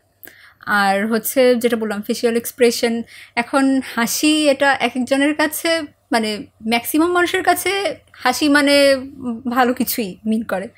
বাট হ্যাঁ, ওই হাসির ভিতরেও ডেভিলিশ কোনো ব্যাপার যদি থাকে, এটা আবার এক একজন এক একভাবে নিবে। বাট যেটা বললাম যে দেখতে ইনোসেন্ট, বাট অন্য কিছু হয়তো বা মিনিং। হ্যাঁ, যেমন এক লাভ রিয়াক্ট করে 4-5 রকমের আছে, লাল, সাদা, কালো, কী জানি। হ্যাঁ, তো এই সাদা, কালো, লাল এগুলোই বা কোনটাতে কি হয়, এটা ধরো যে তোমরা জানো কিভাবে কোনটায় লাল দিব, কোনটায় কালো দিব? আচ্ছা আমার মনে হয় মানে আপনি অনেক রিজিড চিন্তা করতেছেন, মানে সবসময় যে আমার রাইট হওয়া লাগবে, বা এটা যে দিচ্ছি এটাই কি এক্সাক্ট হবে। আমাকে তো পরীক্ষায় কেউ মার্ক দিবে না। এটা না, আমি জাস্ট কমিউনিকেশন অ্যাপ্রোচটাই তো বোঝার চেষ্টা করতেছি যে তুমি তো একটা জিনিস ডেলিভার করতেছো। সো এই ডেলিভারটা যখন যার উদ্দেশ্যে করতেছো সে আসলে এটা বোঝে কীভাবে? মানে আমার যদি কেউ লাল দেয় তাহলে আমি কি বুঝবো? কালো দিলে কি বুঝবো? সাদা দিলে কি বুঝবো? আচ্ছা, একবার বলছিলাম মনে হয় রেড লাভ হচ্ছে ভালোবাসা অর্থে, কালোটা হচ্ছে শ্রদ্ধা, ম্যাক্সিমাম মানুষ শ্রদ্ধা হিসেবে ব্যবহার করে, সাদাটা হচ্ছে পিস বোঝা। এখন এই কথা মানে এটা যদি আমি এখন রিয়াজরে বলি, রিয়াজ ওকে এইগুলোই বলবে না রিয়াজ অন্য কিছু বলতে পারে? আচ্ছা, ভাইয়া হয়তো বা অন্য কিছু মিনিং করবে, বাট হ্যাঁ ওই মিনিংয়ের জন্য তো এই মিনিংয়ের উপরে মানে অনেক কিছু যে চেঞ্জ হয়ে যাবে এরকম না। এবং আপনি যে শুধু ইমোজির ব্যাপারে বলতেছেন, টোটালি যদি ইমোজি ইউজ নাই করেন, শুধু টেক্সট দিয়েও যদি কমিউনিকেট করেন, তাহলে কিন্তু স্যার এই সুযোগটা থাকে। এক একটা কথা মানুষ এক একভাবে ইন্টারপ্রেট করে। না, সেটা করে, কিন্তু সেখানে তো শব্দ থাকে, ফলে বাসকে সে বাসি বুঝবে, কনফিউশনের চান্স কম, এটা বলতেছেন? না, কনফিউশনের চান্স সেখানেও আছে, যেহেতু সেখানে সে ভোকাল টোন শুনতে পায় না, ফলে ওখানে পার্থক্য হতে পারে। কিন্তু আমি বলতেছি শব্দ তো সে বুঝতে পারবে, কিন্তু যখন এই সাইনগুলো দেয় তখন কমপ্লিটলি দুজন আলাদা মানুষ এইটা একই ইয়েতে ঐক্যমত্যে কীভাবে পৌঁছায়, এটাই হচ্ছে মানে আমার তোমার কাছে জানার মূল বিষয়। নাকি ঐক্যমত্য আসলে জরুরি না, জাস্ট কথা বলি ফান টাইম শেষ? না, এটা বলবো না আমি স্যার। বললাম না যে ইমোজিগুলো আসলে দেখলে বোঝা যায় কোনগুলো পজিটিভ সাইন প্রকাশ করতেছে বা কোনটা কি মিন করতেছে, এক্সপ্রেশন দেখলেই বোঝা যায়। কয়েকটা হয়তো বা একটু অন্যরকম হতে পারে, যে এক একজন এক রকম ইন্টারপ্রেট করতেছে, পজিটিভ সাইডেই ধরা যায়। কয়েকটা হয়তো বা এরকম থাকে, একটু ইস্যু ক্রিয়েট করতে পারে। ইস্যু বলবো না, ইস্যু শব্দটাও অনেক বড় হয়ে যায়। তো ওগুলো টুকটাক মাঝে মাঝে আমি নিজেই হয় যে একদম আনকমন কেউ একটা ইমোজি দিল, তো এটার মানে কি অন্য কিছু কিনা হচ্ছে, আমি গুগলে সার্চ দিই। তো হ্যাঁ, এক একজনের কাছে অর্থ চেঞ্জ হয়ে যায়। আচ্ছা, এবার মানে আমার সবচেয়ে পছন্দের যে টপিক, উইটে ঢুকি। আমাদের দেশের মানুষজন সাধারণত কমেডি ভালো বুঝতে পারে, যে এই কথাটা শুনলে সে হাইসা দিল। হিউমার কিছু কিছু ক্ষেত্রে বুঝতে পারে, কিন্তু উইট তো খুব একটা আনডিসকভার্ড একটা কোয়ালিটি। উইট, সার্কাস্টিক কোয়ালিটি যেটা, সেটা সার্কাজম লিখার পাশে বলে দিতে হয় যেটা সার্কাজম, না গ্যাঞ্জাম করে ফেলে। তো তোমার কি মনে হয় আমাদের দেশের মানুষের সাথে গ্যাঞ্জাম তৈরি হওয়ার একটা বড় কারণ হচ্ছে সেন্স অফ হিউমার টেস্ট মিলে না? ওইখান থেকে হয় যে তার ওইমুখ অনুভূতিতে আঘাত লাগে, সেটা আঘাত লাগে। তো আমাদের আসলে এই যে উইট যে খুবই আনডিসকভার্ড একটা কোয়ালিটি, হিউমার যে খুবই কী বলে আননার্চার্ড একটা কোয়ালিটি, কমেডি করলে তখন আর আমরা তাকে হালকাভাবে নেওয়ার চেষ্টা করি। তো এই ওভারঅল প্রবণতা নিয়ে তোমার কি মানে অ্যানালাইসিস বা পর্যবেক্ষণ কি? অনেক ব্রড একটা কোয়েশ্চেন, সৃজনশীলের গ নাম্বার কোয়েশ্চেনের মতো। বলো, এটার কোনো নাম্বার নাই তো, বলতে থাকো, সমস্যা কি? তুমি তো একজন ইমাজিনেটিভ মানুষ বলেই আমার মনে হয়েছে তোমার সাথে কাজ করে, বা তোমার কিছু না কিছু থিওরি আছে, অবজারভেশন আছে, একটু ইমো ব্যবহার করো, বাট সেটা কোনো কিছু যায় আসে না। তোমার তো আছে মানে এই ব্যাপারগুলো, তো বলো। আচ্ছা, প্রশ্নটা একটু শর্ট করে নিয়ে আসেন, মানে প্রশ্নটা একটু শর্ট করে নিয়ে আসেন। প্রশ্নটা হচ্ছে যে আমাদের দেশের মানুষ কমেডিটা মোটামুটি বুঝতে পারে, কিন্তু হিউমার এবং উইট এই দুটা জিনিস আনডিসকভার্ড কেন? যেটা আনডিসকভার্ড কেন? আচ্ছা, আমার কাছে একটা মনে হয় যে আমরা জাতি হিসেবে বেশি সিরিয়াস নাকি, আমার কাছে সামটাইমস মনে হয় যে আমরা জাতি হিসেবে মনে একটু বেশি সিরিয়াস, যেটা লাইটলি নেওয়া যায় বা যেটা সেরকম ইস্যু ক্রিয়েট করতে পারে না, এটাও হয়তো বা অনেকের অনুভূতিতে আঘাতের কারণ হতে পারে। তো ওইটা আমরা সব এনভায়রনমেন্টেই বজায় রাখার ট্রাই করি, যে কোন কথা কোথায় বলা যাবে, বা বড়দের সামনে এই ধরনের কথা বলবা না, বা এই সব জায়গা থেকেই এক এক সময় একটা রেজিস্ট্যান্স থাকে। তো এটা একটা কারণ হতে পারে। আর দ্বিতীয় ব্যাপার হচ্ছে হিউমার অ্যান্ড উইট, এই দুটার যে ডিফারেন্সটা খুবই সাডল আই গেস, বা আরও কিছু কম্পোনেন্ট থাকতে পারে যেটা সম্পর্কে আমি সম্পূর্ণ অবগত না। তো এই জন্য মানুষ এগুলোকে খুব আলাদা করে দেখা বা এগুলো পর্যবেক্ষণ করা বা এগুলো আলাদা করে পয়েন্ট আউট করে, মানে ওই জায়গাটা হয়তো বা আমার মনে হয় ক্রিয়েট হয়নি। ওকে, তোমার সাথে লাস্ট যেদিন কথা হচ্ছিল তুমি বলতেছিলা যে আমি হরর ফিল্ম দেখি কিনা, আমি গোয়েন্দা ফিল্ম দেখি কিনা।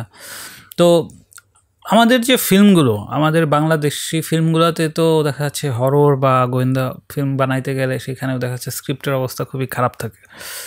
তো আমাদের যে হিউমার বা উইট দুর্বল, এটার পেছনে কি আসলে আমাদের সাহিত্য বা ফিল্মেরও একটা বড় দায় আছে বলে তোমার হয়, নাকি আমাদের মানুষ যেহেতু নানাভাবে তাদের অনুভূতি আঘাতপ্রাপ্ত হয় নানা কিছুতে, ফলে সাহিত্যিকদের যথেষ্ট থাকা সত্ত্বেও তারা সেটা করতে পারে না? তুমি এটা কোন জায়গা থেকে দেখো? আমি এই ব্যাপারে আপনার সাথে একমত যে সাহিত্যের একটা প্রভাব তো আছে, ছাড়া হচ্ছে কে কোন ধরনের কন্টেন্ট বেশি কনজিউম করতেছে এটা ম্যাটার করে। তো আগে এক ধরনের বই বা যেই কালচারটা ফলো হয়তো বা এখন ব্যাপারটা খুব বেশি ডাইভার্সিফাইড হয়ে যাওয়ার কারণে মানুষ হয়তো বা এই নিজেদের পছন্দের জায়গাটা বা কোন ব্যাপারগুলো পিক করতেছে এটাও হয়তো বা ডিফারেন্ট হয়ে গেছে, অনেক বেশি ডাইভার্সিফাইড হয়ে গেছে। এটাই আমার কাছে। ওকে, তো এখন যেহেতু টেকনোলজির যুগ, এখন টেকনোলজির যুগে হওয়ার যেটা কারণ হচ্ছে কর্মক্ষেত্রেও দেখা যাচ্ছে টেকনোলজির বড় প্রভাব পড়ে গেছে। তো সেক্ষেত্রে যারা আসলে আর্টস ফ্যাকাল্টিতে পড়াশোনা করতেছে তাদের আসলে ফিউচার কর্মক্ষেত্র কীরকম হইতে পারে বলে তোমার মনে হয়? আর্টস ফ্যাকাল্টিতে যারা পড়াশোনা করছে তাদের জব রোল বা আমার মনে হয় এখনও হচ্ছে অ্যাকাডেমিক্যালি কোন জায়গায় পড়াশোনা করছে এবং কী ধরনের রোল পারসিউ করতে চাচ্ছে বা সে কী ধরনের জবে ঢুকতে চাচ্ছে এটা এখনও মানে ওভারল্যাপ করার সুযোগ আছে। মানে অন্য ডিপার্টমেন্টে পড়েও হচ্ছে আর্টস থেকে পড়েও হচ্ছে সে অন্য বিজনেস সাইডের বা সায়েন্স ফ্যাকাল্টি কোনো জায়গায় হচ্ছে তার যদি সে ধরনের কোয়ালিটি থাকে সে যেতে পারে। তো এছাড়া হচ্ছে প্রত্যেক ফ্যাকাল্টিরই হচ্ছে প্রত্যেক সাবজেক্টেরই নিজস্ব কিছু মানে ওই লেভেলের ক্যারিয়ার ল্যাডার থাকে, তো ওইখানেও ভালো করার সুযোগ আছে। এছাড়া টেকনোলজি নিশ্চয়ই সেখানেও ঢুকে পড়বে নাকি? তো সেটাই বলতেছি যে তাহলে এই সাবজেক্টগুলোতে যারা পড়বে তো তাহলে ভবিষ্যতে যারা পালি বা সংস্কৃতিতে পড়বে সেখানেও কি তখন তাদের কিভাবে ইন্টারনেট ব্যবহার করতে হয়, কিভাবে অ্যাপস চালাইতে হয়, এই সমস্ত কি তখন তাদেরও এইসব কোর্সে শেখানো হবে? এটা তো মানে এখনই হচ্ছে অনেকে অলরেডি শুরু করতেছে। এবং বাংলাদেশের কথা যদি বলি, আমাদের ইউনিভার্সিটিগুলোতে আসলে যেই সাবজেক্টে পড়ার সুযোগ পাচ্ছি বা আমাদের ক্লাসে একাডেমিকে যা পড়ানো হবে এটার বাইরে আসলে ইউনিভার্সিটি থেকে এক্সপেক্ট করার সুযোগটা খুব কম। বা আমি অন্য ডিপার্টমেন্টের 1-2টা কোর্স করলাম, এই সুযোগটা আসলে কম। পাবলিকে একদমই নাই বলা চলে। বাট কেউ যদি পার্সোনালি চায় তাহলে তো সে কোর্স করতেই পারছে বা বিভিন্নভাবে স্কিল ডেভেলপ করতেই পারছে। এরকম অলরেডি অনেক স্টার্ট আপও শুরু হচ্ছে। তো হ্যাঁ, সব জায়গায় টেকনোলজির ইনকর্পোরেশন থাকবে। ওকে, যদি এতে ওখান থেকে এখন আমরা টিকটকে আসি, তুমি কি টিকটক ব্যবহার করো বা টিকটক সম্পর্কে জানো? একদমই ব্যবহার করি না। ওকে, ইউটিউবের জায়গায় যদি আসি, তুমি তো নিশ্চয়ই ইউটিউব করো। সো ইউটিউবে দেখা যাচ্ছে যে এক সময় আমাদের যখন ছোটোবেলায় ছিল তখন আমরা তখন হচ্ছে আমরা অডিও গান শুনতাম, এখন আমাদের ইউটিউবে করতে হয়। আসলে আমরা গান দেখি, গান শুনি কম, দেখি। সো ইউটিউবের মানে এখনকার ছেলেপেলের কাছে ইউটিউবের ইউটিলিটি কী? মানে তারা ইউটিউবে কী করে? এই শুধু গান শুনে নাকি ইউটিউবে আরও অনেক ধরনের জিনিসপত্র নিশ্চয়ই কনজিউম করার আসছে? ইউটিউবের ইউটিলিটিটা একটু বলো। ইউটিউবে কন্টেন্টের তো অভাব নেই। এখন এটা মানুষের পার্সোনাল ডিসিশনের উপর নির্ভর করে সে কোন ধরনের কন্টেন্টের উপর যাবে। বাট আগে যে ব্যাপারটা ছিল যে রিসোর্স আমার পছন্দ মতো বা আমার এই জিনিসটা পছন্দ, আমি এই ব্যাপারটা সম্পর্কে নলেজ গ্যাদার করতে চাচ্ছি, ওই পর্যন্ত পৌঁছাতে হয়তো বা মানুষের একটু কষ্ট করা লেগেছে। বাট এখন ওটা ইউটিউবের কল্যাণে একদমই ওই চিন্তা করতে হয় না। যে কোনো কোর্স ঘরে বসে এসে করতে পারতেছে, যে কোনো মুভি সম্পর্কে জানতে পারতেছে, যে কোনো একটা স্কিল ডেভেলপ করতে চাচ্ছে সে নিজের পছন্দের মতো করতে পারতেছে। এবং মিউজিকের যে কথাটা বললেন, টোটালি কিন্তু ইউটিউবের একটা আলাদা প্ল্যাটফর্মই হয়ে গেছে। ইউটিউব মিউজিক কিন্তু এখন টোটালি আলাদা। তো ইউটিউবের ভূমিকাটা আসলে কোনোভাবেই ছোটো করে দেখার সুযোগ নাই। আজকে সকালে একজনের প্রশ্নের অ্যান্সার দিচ্ছিলাম গ্রুপে, যে সে বলতেছিল যে জীবিত কোন কোন মানুষের ইন্টারভিউ করতে চান। তো সেখানে আমি বলতেছিলাম যে 2007-এ যখন আমি ইউটিউব ব্যবহার করতাম তখন ইউটিউব আসলে কিচ্ছু ছিল না, কিন্তু 2025 এসে আমি দেখি যে ইউটিউব ফেসবুকের চাইতে অনেক বেশি শক্তিশালী, এবং ভবিষ্যতে ইউটিউব আরও শক্তিশালী হবে, যেটা হয়তো ফেসবুক বা ইনস্টাগ্রাম হইতে পারবে না। তো তুমি কি এটার সাথে একমত নাকি তোমার এখানে ভিন্ন কোনো মতামত আছে? এটার সাথে একমত, এবং অলরেডি দেখতে পাচ্ছি মানে প্রত্যেকটা সোশ্যাল মিডিয়া সাইটেরই যেগুলো মোটামুটি জনপ্রিয় বা আগের অন্য যেই সাইটগুলো আছে তার চাইতে এক ধাপ আগায় যাওয়ার কারণ হিসেবে যদি আমি দেখি, ফেসবুকের কথা যদি আমি বলি, আমি বলবো যে ই কমার্স প্ল্যাটফর্মগুলোর যে ইন্টিগ্রেট হওয়ার যে সুযোগ, বাংলাদেশের যে কোনো গণ্ডগ্রাম থেকে একটা পেজ খুলেই এখানে কেউ বিজনেস শুরু করে দিতে পারছে। ব্যাপারটা আগে এত ইজি ছিল না। একদম শুরু থেকে শেষ পর্যন্ত যে কোনো ধরনের সাপোর্ট এখন ফেসবুক গ্রুপগুলোর মাধ্যমে বা সহজেই কানেক্ট হয়ে এই কাজগুলো করতে পারা যাচ্ছে। অন্যান্য সাইটগুলো যদি আপনি দেখেন স্যার, মানে ফেসবুকের এই ফিচারগুলো হচ্ছে ফেসবুকে হয়তো নতুন করে ফিচার এসেছে, এটা হচ্ছে বেশ কয়েক মাস পর দেখা যাচ্ছে অন্য সাইটগুলোতেও আসছে। আর ইউটিউবের কথা যদি বলি, ইউটিউব সেই তুলনায় অনেকটা ভিডিও স্ট্রিমিং প্ল্যাটফর্ম হিসেবে অনেক আগানো, এবং রিলসের যে ব্যাপারটা বললাম সর্বপ্রথম কিন্তু ইউটিউবেই আসে। তারপরে হচ্ছে অন্যান্য সাইটগুলোতে যায়। তো YouTube as a social media প্ল্যাটফর্মও যদি বলি বা শেখার ক্ষেত্র হিসেবেও বলি, সামনে বাকি সাইটগুলোর চাইতেও ভালো করবে। এবং এখন ইউটিউবে হচ্ছে বিজনেসেরও যেই অ্যাডগুলো আসতেছে, তারপর ওখান থেকে বিভিন্ন প্রোডাক্ট পারচেস করার সুযোগ, আস্তে আস্তে মানুষ ইউটিউবের দিকে আরও ঝুঁকবে। আচ্ছা, সো তুমি যেহেতু সোশ্যাল মিডিয়া খুব অ্যাক্টিভ ইউজার, নিজে কন্টেন্ট প্রডিউস না করলেও সোশ্যাল মিডিয়াতে থাকো তোমার স্টেটমেন্ট অনুসারে, তো সোশ্যাল মিডিয়া ইনফ্লুয়েন্সার বলতে একটা টার্ম অনেক দিন ধরেই জনপ্রিয়। সো সোশ্যাল মিডিয়া একসময় ইনফ্লুয়েন্সার যারা ছিল তাদের এক ধরনের টাইপ ছিল, এখন ইনফ্লুয়েন্সারদের একটা শিফটিং হচ্ছে। তো তুমি এই শিফটিংটাকে মানে একটু করো, মানে ওই আগের জায়গা থেকে এখন শিফটিংটা কীভাবে হচ্ছে, বা এখন কারা ইনফ্লুয়েন্সার, আগে যারা ছিল তাদের কি প্যাটার্ন ছিল, ওই প্যাটার্নটা নিয়ে তোমার কাছে পর্যবেক্ষণ বলো। আচ্ছা, আমি সোশ্যাল মিডিয়ায় যে খুব অ্যাক্টিভ ইউজার সেটা আমি কখনোই বলবো না।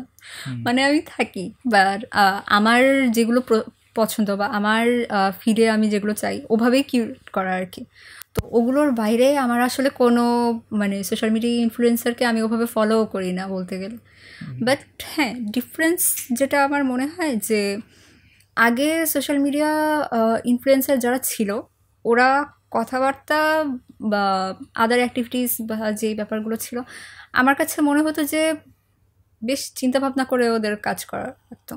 এবং কন্টেন্ট আপলোড পাবলিশ হচ্ছে, এটা কতদিন পর্যন্ত থাকবে বা কার কার কাছে গেলে এটার কনসিকুয়েন্স কী হবে, এইটা নিয়ে হচ্ছে ভালোই কনসার্ন ছিল। বাট এখন সোশ্যাল মিডিয়া ইনফ্লুয়েন্সার্স ব্যাপারটা এরকম হয়েছে যে মানে যে কেউ চাইলে নিজের জায়গা থেকে যে কোনো মুহূর্তে শুরু করতে পারে।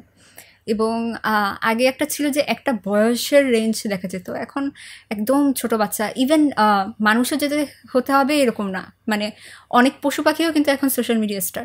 তাই নাকি? হ্যাঁ, কী বলো, তুমি তো দেখি ভিন্ন ভিন্ন সব গল্প নিয়ে আসতেছো, আমি যেগুলো জীবনে কখনো শুনিও নাই। বলো তো এটা কি? পশু পাখি বলতে ওরা তো নিজের অ্যাকাউন্ট নিজে ম্যানেজ করে না, বাট ওদের ওনাররা হচ্ছে ম্যানেজ করে। যেরকম দেখা যায় যে এরকম আমি কুকুর বিড়ালের ভিডিও অনেক বেশি দেখি, ভিডিওস দেখি, ছোট বাচ্চাদের ভিডিও দেখি। তো এরকম ছোট পাপি ও সারাদিন কী কী করতেছে, ও কোথায় যাচ্ছে, ভেটের কাছে যাচ্ছে, এই ব্যাপারগুলো হচ্ছে ব্লগ আকারে তার মালিক পাবলিশ করতেছে। এবং যারা এরকম ক্যাট প্যারেন্টস, ডগ প্যারেন্টস আছে তাদের কাছে হয়তো এই ইনফরমেশনটা জরুরি যে হ্যাঁ, আমি হয়তো বা নিজে থেকে শুরু করেছি, বাট গ্রুমিং এর ব্যাপারগুলো বা ভেট ইনফরমেশন আমার লাগবে, বা পশু পাখির যত্ন আসলে কীভাবে নিতে হয় সেটা আমি জানি না, এখান থেকে শেখা হয়ে যাচ্ছে। যে কোনো সাইডের কথাই যদি আমি বলি এরকম হয়। তারপরে আবার অনেক আমি নিজে এখন পর্যন্ত হচ্ছে এরকম ঘাটাঘাটি করিনি, বাট আমি এরকম শুনছি যে এআই স্টার, মানে রিয়েল ওয়ার্ল্ডে এরকম স্টারদের হচ্ছে অস্তিত্ব নাই। নিশ্চয়ই পিছনে কেউ না কেউ হচ্ছে ব্যাকএন্ডে হচ্ছে ইয়ে করতেছে, অ্যাকাউন্ট চালাচ্ছে, বাট ওই মানে এআই সোশ্যাল মিডিয়া ইনফ্লুয়েন্সার ওদের কিন্তু ইনকাম হচ্ছে মানুষের চাইতেও বেশি এরকম। তারপরে মানে আগে যেরকম দেখা যেত যে একটা বয়সের রেঞ্জ, যেরকম বললাম বয়সের একটা ব্যাপার ছিল, বা এখন চাইলেই যে কারো হাতে এই সুযোগটা চলে এসেছে, যে কেউ চাইলে সোশ্যাল মিডিয়া ইনফ্লুয়েন্সার হয়ে যেতে পারছে। তো অনেক সময় দেখা যাচ্ছে যে ব্যাপারগুলো আমার কাছে মনে হয় যে প্যারেন্টসদের আর একটু কনসার্ন থাকা উচিত ছিল, বা বিহেভিয়ার আমরা তো মরাল পুলিশিং করতে পারি না, বা কাউকে বলেও আসলে আমাদের কথাগুলো বুঝতে পারবো না, বা নেগেটিভ মার্কেটিং এ ব্যাপারটা সে খুব ভালো মতো এনজয় করে, সে এখান থেকে মানুষের সময়টাকে এনক্যাশ করতেছে। বাট আমি আমার জায়গা থেকে তাকে দেখে স্টপ করতে পারি বা আশেপাশের মানুষকে বলতে পারি, বাট এর বাইরে আর কিছু আসলে করা পসিবল না। এবং এরকমও হয় যে আমি হয়তো বা এই পার্টিকুলার কন্টেন্ট আসলে দেখতেই চাচ্ছি না, বা সে যেভাবে কথা বলে বা এই জিনিসগুলো আমার অ্যাক্টিভিটিসগুলো পছন্দ হচ্ছে না, আমি তাকে ব্লক করতেছি। বাট অ্যাজ মানুষ এত বেশি তার কন্টেন্ট দেখতেছে, ব্লক করার পরেও সে বারবার আমার ফিরে আসতেছে। আচ্ছা, কেউ যদি সোশ্যাল মিডিয়া একেবারেই ব্যবহার না করে, সে আসলে কী মিস করতে পারে? আচ্ছা, কী মিস করতে পারে?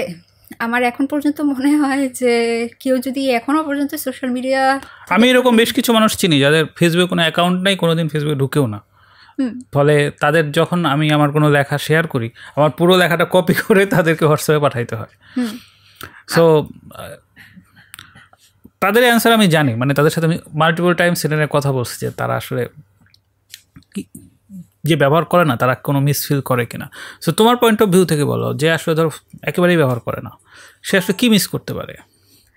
আমার কাছে যেটা বললাম যে আমার এখনো পর্যন্ত মনে হয় যে কেউ যদি টোটালি এরকম ডিসিশন নেয় যে আমি কখনোই কোনো সোশ্যাল মিডিয়াতে থাকবো না, ওই রকম বেশি কিছু হারানোর আসলে তার সুযোগ নেই। কারণ সে সোশ্যাল মিডিয়া ইউজ করতেছে না, বাট ইন্টারনেট ইউজার্স, হ্যাঁ, গ্লোবাল ট্রেন্ডগুলো সম্পর্কে সে জানবে। বা এরকম হয় যে সোশ্যাল মিডিয়া ইউজ করার কারণে কোনো জিনিস, আপনি যেটা বললেন যে ইমোজিগুলো তোমরা বুঝো কীভাবে, দেখা যাচ্ছে একটা জিনিস আমি একভাবে জানতাম, বাট দিনের পর দিন যখন বিভিন্ন মানুষ ডিফারেন্টভাবে ইউজ করতেছে বা এটার মিনিং সম্পর্কে কোনো না কোনোভাবে চোখে পড়তেছে, কমন ইউজ, কমন প্র্যাকটিস কীরকম হচ্ছে এটা আমি দেখতেছি। সে হয়তো বা তার সামনে এতবার আসতেছে না, সে হয়তো বা ওটা জানতেছে না, বাট এটার জন্য যে খুব বেশি সে মিস করতেছে, আই ওন্ট সে।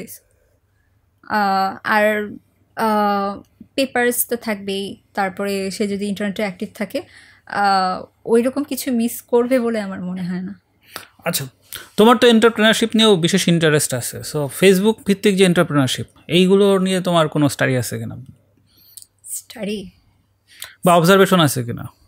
অবজারভেশন আমি যেটা নোটিস করেছি সেটা হচ্ছে এন্টারপ্রেনারশিপ বলতে আমি যেটা বুঝি সেটা হচ্ছে যে ফাইন্ডিং আউট আ ইউনিক প্রবলেম, তারপরে ওটা সলভ করার চেষ্টা করা, বা হয়তো বা এক্সিস্টিং একটা প্রবলেম বা এক্সিস্টিং অনেক মডেল আছে, সেখানে আমার আইডিয়াটা নতুনভাবে কীভাবে ভ্যালু অ্যাড করতেছে, বা কারেন্টলি এই জিনিস নিয়ে অনেক কাজ হয়েছে বা টোটালি কাজ হয়নি, নতুন একটা স্ক্র্যাচ ফিল্ড বা খুবই পার্টিকুলার হয়তো বা আমার টার্গেট অডিয়েন্স থাকবে, তাদের কোনো পার্টিকুলার প্রবলেমের সলিউশন কীভাবে দেয়া। বাট এটা যখন আমাদের উপমহাদেশেই বেশি কিনা আমি জানি না, এই আইডিয়াটা খুব জলদি কপি হয়ে যাচ্ছে, এবং মানুষ যেহেতু সবার ভিতরে ক্রিয়েটিভিটি আছে, বাট সামহাউ নিজের যেই 1% অ্যাড করা উচিত, বা হ্যাঁ এইটা একটা কাজ হয়ে গেছে, আমি এখানে আমার নিজের কি এক্সট্রা অ্যাড করলাম, ভ্যালু অ্যাড করার মতো কী করলাম, এই জিনিসটা আসলে করতে চাচ্ছে না।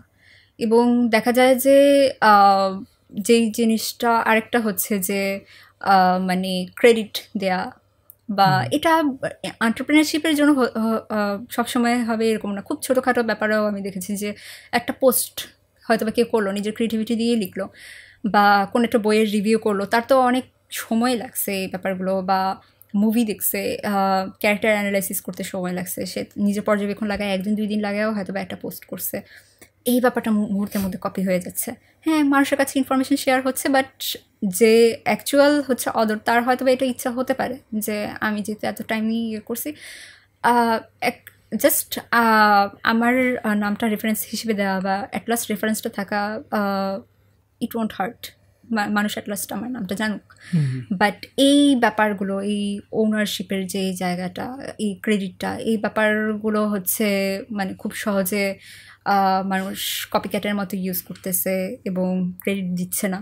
এবং ফেসবুক ভিত্তিক যেই ব্যাপারগুলো, এন্টারপ্রেনারশিপের যে জায়গাগুলো বললাম, আমি দেখলাম যে সোশ্যাল মিডিয়ায় এরকম অনেক এন্টারপ্রেনার নিজেকে স্বঘোষিত এন্টারপ্রেনার এরকম দাবি করছে, এবং আমি একটা জায়গায় জব ইন্টারভিউও দিতে গিয়েছিলাম, স্টার্ট আপ দাবি করছিল ওনারা, বাট আমার কাছে মনে হয়েছে নতুন প্রতিষ্ঠান শুরু হয়েছে বা সেই হিসেবে বলা, বাট ইউনিক বিজনেস মডেল বা ইউনিক কোনো সলিউশন আনা, এটা তো। সো তুমি যেহেতু নানা ধরনের রিসার্চ করো, এই যে রিলস, মিম বা এই যে ফেসবুক ভিত্তিক এন্টারপ্রাইজ যেটা এফ কমার্স, এইগুলো নিয়ে তোমার কখনো সিরিয়াস ধরনের কোনো পেপার্স লেখার ইচ্ছা হয় নাই?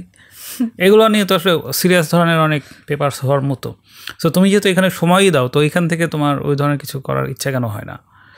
আপনি একটা কোয়েশ্চেন করলেন না যে তোমার কখনো এটা করতে ইচ্ছে করে না, তোমার অনেক কিছু হইতে ইচ্ছে করে না, তোমার সব কিছু হইতে ইচ্ছে করে, মানে তোমার কিছুই হইতে ইচ্ছে করে না। আমার এরকমই, আমার এক সময় হচ্ছে মানে অ্যাস্ট্রোনমার হতেও ইচ্ছে করছে, রাত 3টা বাজে ক্যান্সারের প্রতিষেধক আবিষ্কার করতে মন চায়, ওই রকম মনে হয় যে। আবার আমার বোন এসেছে, তো ও তো বরিশালে থাকতো, ও ঢাকা আসার পরে সারাক্ষণ ওর সাথে আলাপ আলোচনা হয়, অ্যান্ড সারাক্ষণ আমরা বলি যে চলো আমরা একটা বিজনেস পেজ ওপেন করি। অ্যান্ড বলতে গেলে ওইখানেই আমরা বিজনেস মডেল কীরকম হবে, তুমি এটা সামলাবা আমি এটা সামলাবো, কন্টেন্টটা হচ্ছে ছোটো বোনকে দিব, বাট ওর যেহেতু সময় নেই আমরা একজন মডারেটর রাখতে পারি, মানে টোটাল আলাপ আলোচনা, জাস্ট ইনভেস্টমেন্ট বাকি, আর নাইলে আমরা বিজনেস শুরু করে দিই। হ্যাঁ, কিন্তু এটা তো খুবই র্যান্ডম আলাপ, এটা তো হইতেই পারে। তুমি তো যেহেতু নিজে রিসার্চ পেপার টেপার দেখো, তুমি কেন এই সব বাজে রেফারেন্স ব্যবহার করতেছো? এটার কারণ কি? এটা তো মানে আমরা আড্ডায় বসে এরকম $1 বিলিয়ন স্টার্ট আপ তো মানুষজন প্রতিদিনই বানায়, সো এটা তো নিশ্চয়ই রেফারেন্স দেওয়ার মতো না। কিন্তু আমি বলতেছি আসলেই তো এই যে এত এত কেস অনলাইনে ঘুরে বেড়ায়, মিমস বা এইগুলো নিয়ে তো আসলে সিরিয়াস ধরনের কিছু সোশ্যাল স্টাডি হওয়া উচিত। হয়তো অনেক হয়েছেও, বাট তোমার নিশ্চয়ই সেখানে ভ্যালুয়েট করার বিষয় ছিল। সো তুমি যে এইগুলো করতেছো না, তোমার কি মনে হয় যে তুমি তোমার পটেনশিয়ালিটির আসলে মিসইউজ করতেছো? এরকম কখনো ফিল করো কিনা? আমার পার্সোনালি ইচ্ছা ছিল, মানে এই সাইডটাতে নিয়েই কাজ করার ইচ্ছা ছিল, বাট যেটা হয় যে পরনির্ভরশীলতা চলে আসলে আসলে ব্যাপারগুলো এক্সিকিউশনের সময় একটু প্রবলেম হয়ে যায় আর কি। তো পার্টনার কাকে নিব, বা এই ব্যাপারটাতে আমি একাই কাজ করবো, আমাকে তো গাইড করার মতো কেউ থাকতে হবে। তো তবে দোষটা আমি নিজেকেই দিব, কারণ ইচ্ছা থাকলেই তো উপায় হয়, আমি নিজে কেন করি? তো সেই জায়গায় আমি বলবো যে হ্যাঁ, মিসইউজ হয়েছে। আচ্ছা, সো এর জায়গায় ফেরত আসি, মানে সোশ্যাল মিডিয়ার এআই এর জায়গায় ফেরত আসি, যে প্রচুর মিস ইনফরমেশন হয় এবং তুমি নিজেও নানা সময় নানা ধরনের মিস ইনফরমেশন প্রোপাগেট করছো, হয়তো জানায় বা ইয়েতে অজানায়। তো এই যে মিস ইনফরমেশন, এই মিস ইনফরমেশন দিয়ে তো দেখা যাচ্ছে বহু বড় বড় অঘটন ঘটায় ফেলা হচ্ছে। তো এই মিস ইনফরমেশনগুলা যারা কনজিউম করে, তারা যে পার্থক্যটা করতে পারে না, তাদের এই জায়গাটাতে আসলে কী করণীয় জায়গা আছে? কি করণীয় জায়গা আছে? মিস ইনফরমেশন রিলেটেড এবং সাইবার সিকিউরিটি রিলেটেড অনেক কোর্স, তারপরে হেলদি প্র্যাকটিস কী হতে পারে, বা মিসইউজ যাতে আমার ইনফরমেশন কেউ না করতে পারে, এটার মানে প্রেডিক্টিভ এগুলো নিয়ে কিন্তু অলরেডি অনেক কোর্স অ্যাভেলেবল আছে। এটা মানুষ তো কোর্স করবে না, কোনোদিনই করবে না। সো তাইলে আসলে কোর্স সবসময় যে কোর্সের মাধ্যমে মানুষ শেখে এরকম না, মানে মানুষের লার্নিং মোড তো ডিফারেন্ট হয়, এবং এটা নিয়ে কিন্তু প্রচুর কথা হয়, এটা অনেক সিরিয়াস একটা টপিক। বাট কেউ যদি মানে সোশ্যাল মিডিয়াতে আছে কিন্তু সে হেলদি প্র্যাকটিস সম্পর্কে কখনো জানে না, কখনো হচ্ছে ক্রস চেক করার ব্যাপারটা শুনে নাই, জানে না, এটা আমি বলবো না। আমরা সবাই হয়তো বা লাইফে একবার না একবার হলেও মানে এরকম মিস ইনফরমেশন শেয়ার করে ফেলেছি, কিন্তু একই সাথে ক্রস চেকের ব্যাপারটাও জানি। সো আলটিমেটলি তো এটা আমাদেরই জ্ঞান পাপি বানিয়ে দেয় যে আমরা কেন হচ্ছে ক্রস চেক করে নিই। ইভেন জুলাই রেভলিউশনের সময় এই ব্যাপারটা অনেক বেশি হয়েছিল, আমি নিজেও এই কাজ করেছি। কারণ আমি নিজে এই কাজটা কেন করেছি, মানে অনেক ট্রাস্টেড সোর্স থেকে, যে আমার টিচার তো কখনো এরকম মিস ইনফরমেশন শেয়ার করবে না, যেহেতু উনি নিশ্চয়ই ক্রস চেক করেছে, ওই আরেকজনের উপর নির্ভর করে হচ্ছে শেয়ার করে দিয়েছে, তারপর আরেকটু পর বের হয়েছে না না না না এরকম কিছু তো হয়নি। ওকে, সো তোমার এখন যা বয়স, 10 বছর পরে নিশ্চয়ই তুমি এর চেয়ে আরও অনেক বেশি ম্যাচিওর হবা, তোমার নিশ্চয়ই চিন্তাভাবনা পরিসর এবং রেসপন্সিবিলিটি বাড়বে। তো তোমার সাথে সাথে সোশ্যাল মিডিয়া যখন বড় হবে, সোশ্যাল মিডিয়াতে তখন সামনে আসলে কী ধরনের চেঞ্জ বা ট্রানজিশন আসতে পারে বলে তোমার মনে হয়? ট্রানজিশন আসতে পারে বলে মনে হয় বলতে আমি এক্সপেক্ট কি করতে পারি যে আই হোপ এগুলো আসুক। হোপ দিয়ে তো হবে না, হোপ তো সবসময় আমরা ভালো ভালো জিনিস হোপ করি, কিন্তু আসলে তো ভালো জিনিসের চাইতে দেখা যাচ্ছে যে আমাদের যেটা ফিয়ার সেটাই বেশি হয়। তো এই জন্য আমি বলতেছি যে তোমার অ্যাজাম্পশন বা প্রেডিকশন বলো। আমার অ্যাজাম্পশন কারেন্টলি যেই ব্যাপারগুলো আমরা দেখছি, যে সোশ্যাল মিডিয়া ইউজের কারণে হচ্ছে বিহেভিয়ারাল ডিসঅর্ডারগুলো বাড়ছে বা এসেই, তবে আমার কাছে একটা পার্সোনালি যে জিনিসটা মনে হয় যে ডিসঅর্ডার বাড়ছে আমি বলবো না, হয়তো বা সে আগে আইডেন্টিফাই করতে পারেনি, বা আগে মানুষ তাদের প্রবলেমগুলো আইডেন্টিফাই করতো না যে এটা আসলে একটা ডিসঅর্ডার, এখন মানুষ জানতে পারছে এই জন্য বাড়ছে, এটাও একটা কারণ হতে পারে। তো এই ব্যাপারগুলো হতে পারে। কারেন্টলি তো সোশ্যাল মিডিয়ার রাইজের সাথে সাথে যে সামাজিক অপরাধগুলো বাড়ছে এগুলো বোঝাই যাচ্ছে, এইগুলোর মোড চেঞ্জ হয়ে যেতে পারে। আমরা এখন যেই ফর্মে সাইবার প্রবলেমসগুলো দেখছি বা সাইবার অ্যাটাকগুলো দেখছি, এগুলোর মোড চেঞ্জ হতে পারে। এটার সাথে সাথে প্রেডিক্টিভ মেজারগুলোও হচ্ছে চেঞ্জ হবে, হয়তো বা পলিসিগত কিছু চেঞ্জ আসতে পারে। আর হচ্ছে আর যেই অথেন্টিকেশন অ্যান্ড সিকিউরিটির ব্যাপারগুলো ওয়েব 3 দিকে হচ্ছে এখন কারেন্টলি অনেক বিজনেসই হচ্ছে ওয়েব 3 দিকে শিফট করতেছে।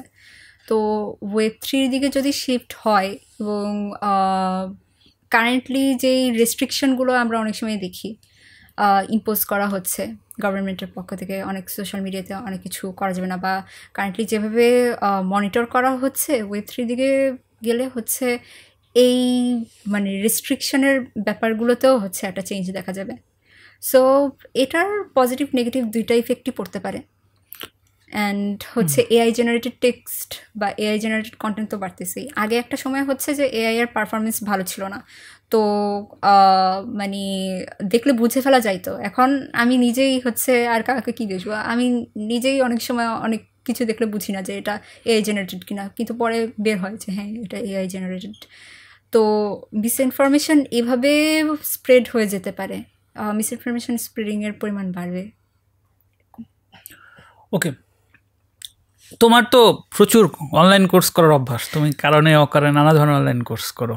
সো এই ধরনের অনেক কোর্সও অনেক বিক্রি হয়। সো তোমার এই কোর্স করার অভিজ্ঞতা থেকে কী মনে হয়, মানে এই কোর্সগুলো কি আলটিমেটলি স্কিল তৈরি করে, নাকি কিছুদিন পরে এই কোর্সগুলোর মোহভঙ্গ হয়? মানে তুমি যে এত কোর্স করছো সেটার আউটপুট কি? সেটার আউটপুট এখন আমি যেটা বললাম যে বাটারফ্লাই ইফেক্টের মতো, যেমন আমি এরকম অনেক কোর্স করেছি। কেন করে মানুষ করে এটা ডেটা অ্যানালিসিসের জন্য লাগে, আমি এক্স্যাক্টলি কখনো এটা ইউজ করবো কিনা বা আমার পার্টিকুলার এটা লাগবে কিনা, আমার কখনো ওই ফিল্ডে কাজ করা হবে কিনা এটা আমি বুঝিও নেই, বাট করেছি। আমার কাছে অ্যাট লাস্ট মনে হয়েছে যে এরকম সোশ্যাল মিডিয়াতে ওয়ান্ডার অ্যারাউন্ড করবো বা রিলস দেখবো, তার চাইতে তো বেটার একটা এক্সপ্লেনেশন, আমি কিছু একটা শিখেছি। হয়তো বা আমার মাথায় কিছুই ঢোকে নাই, ওই সময় ঢুকে নেই, বাট 1-2টা ওয়ার্ডও হয়তো বা আমার মাথায় গেঁথেছিল।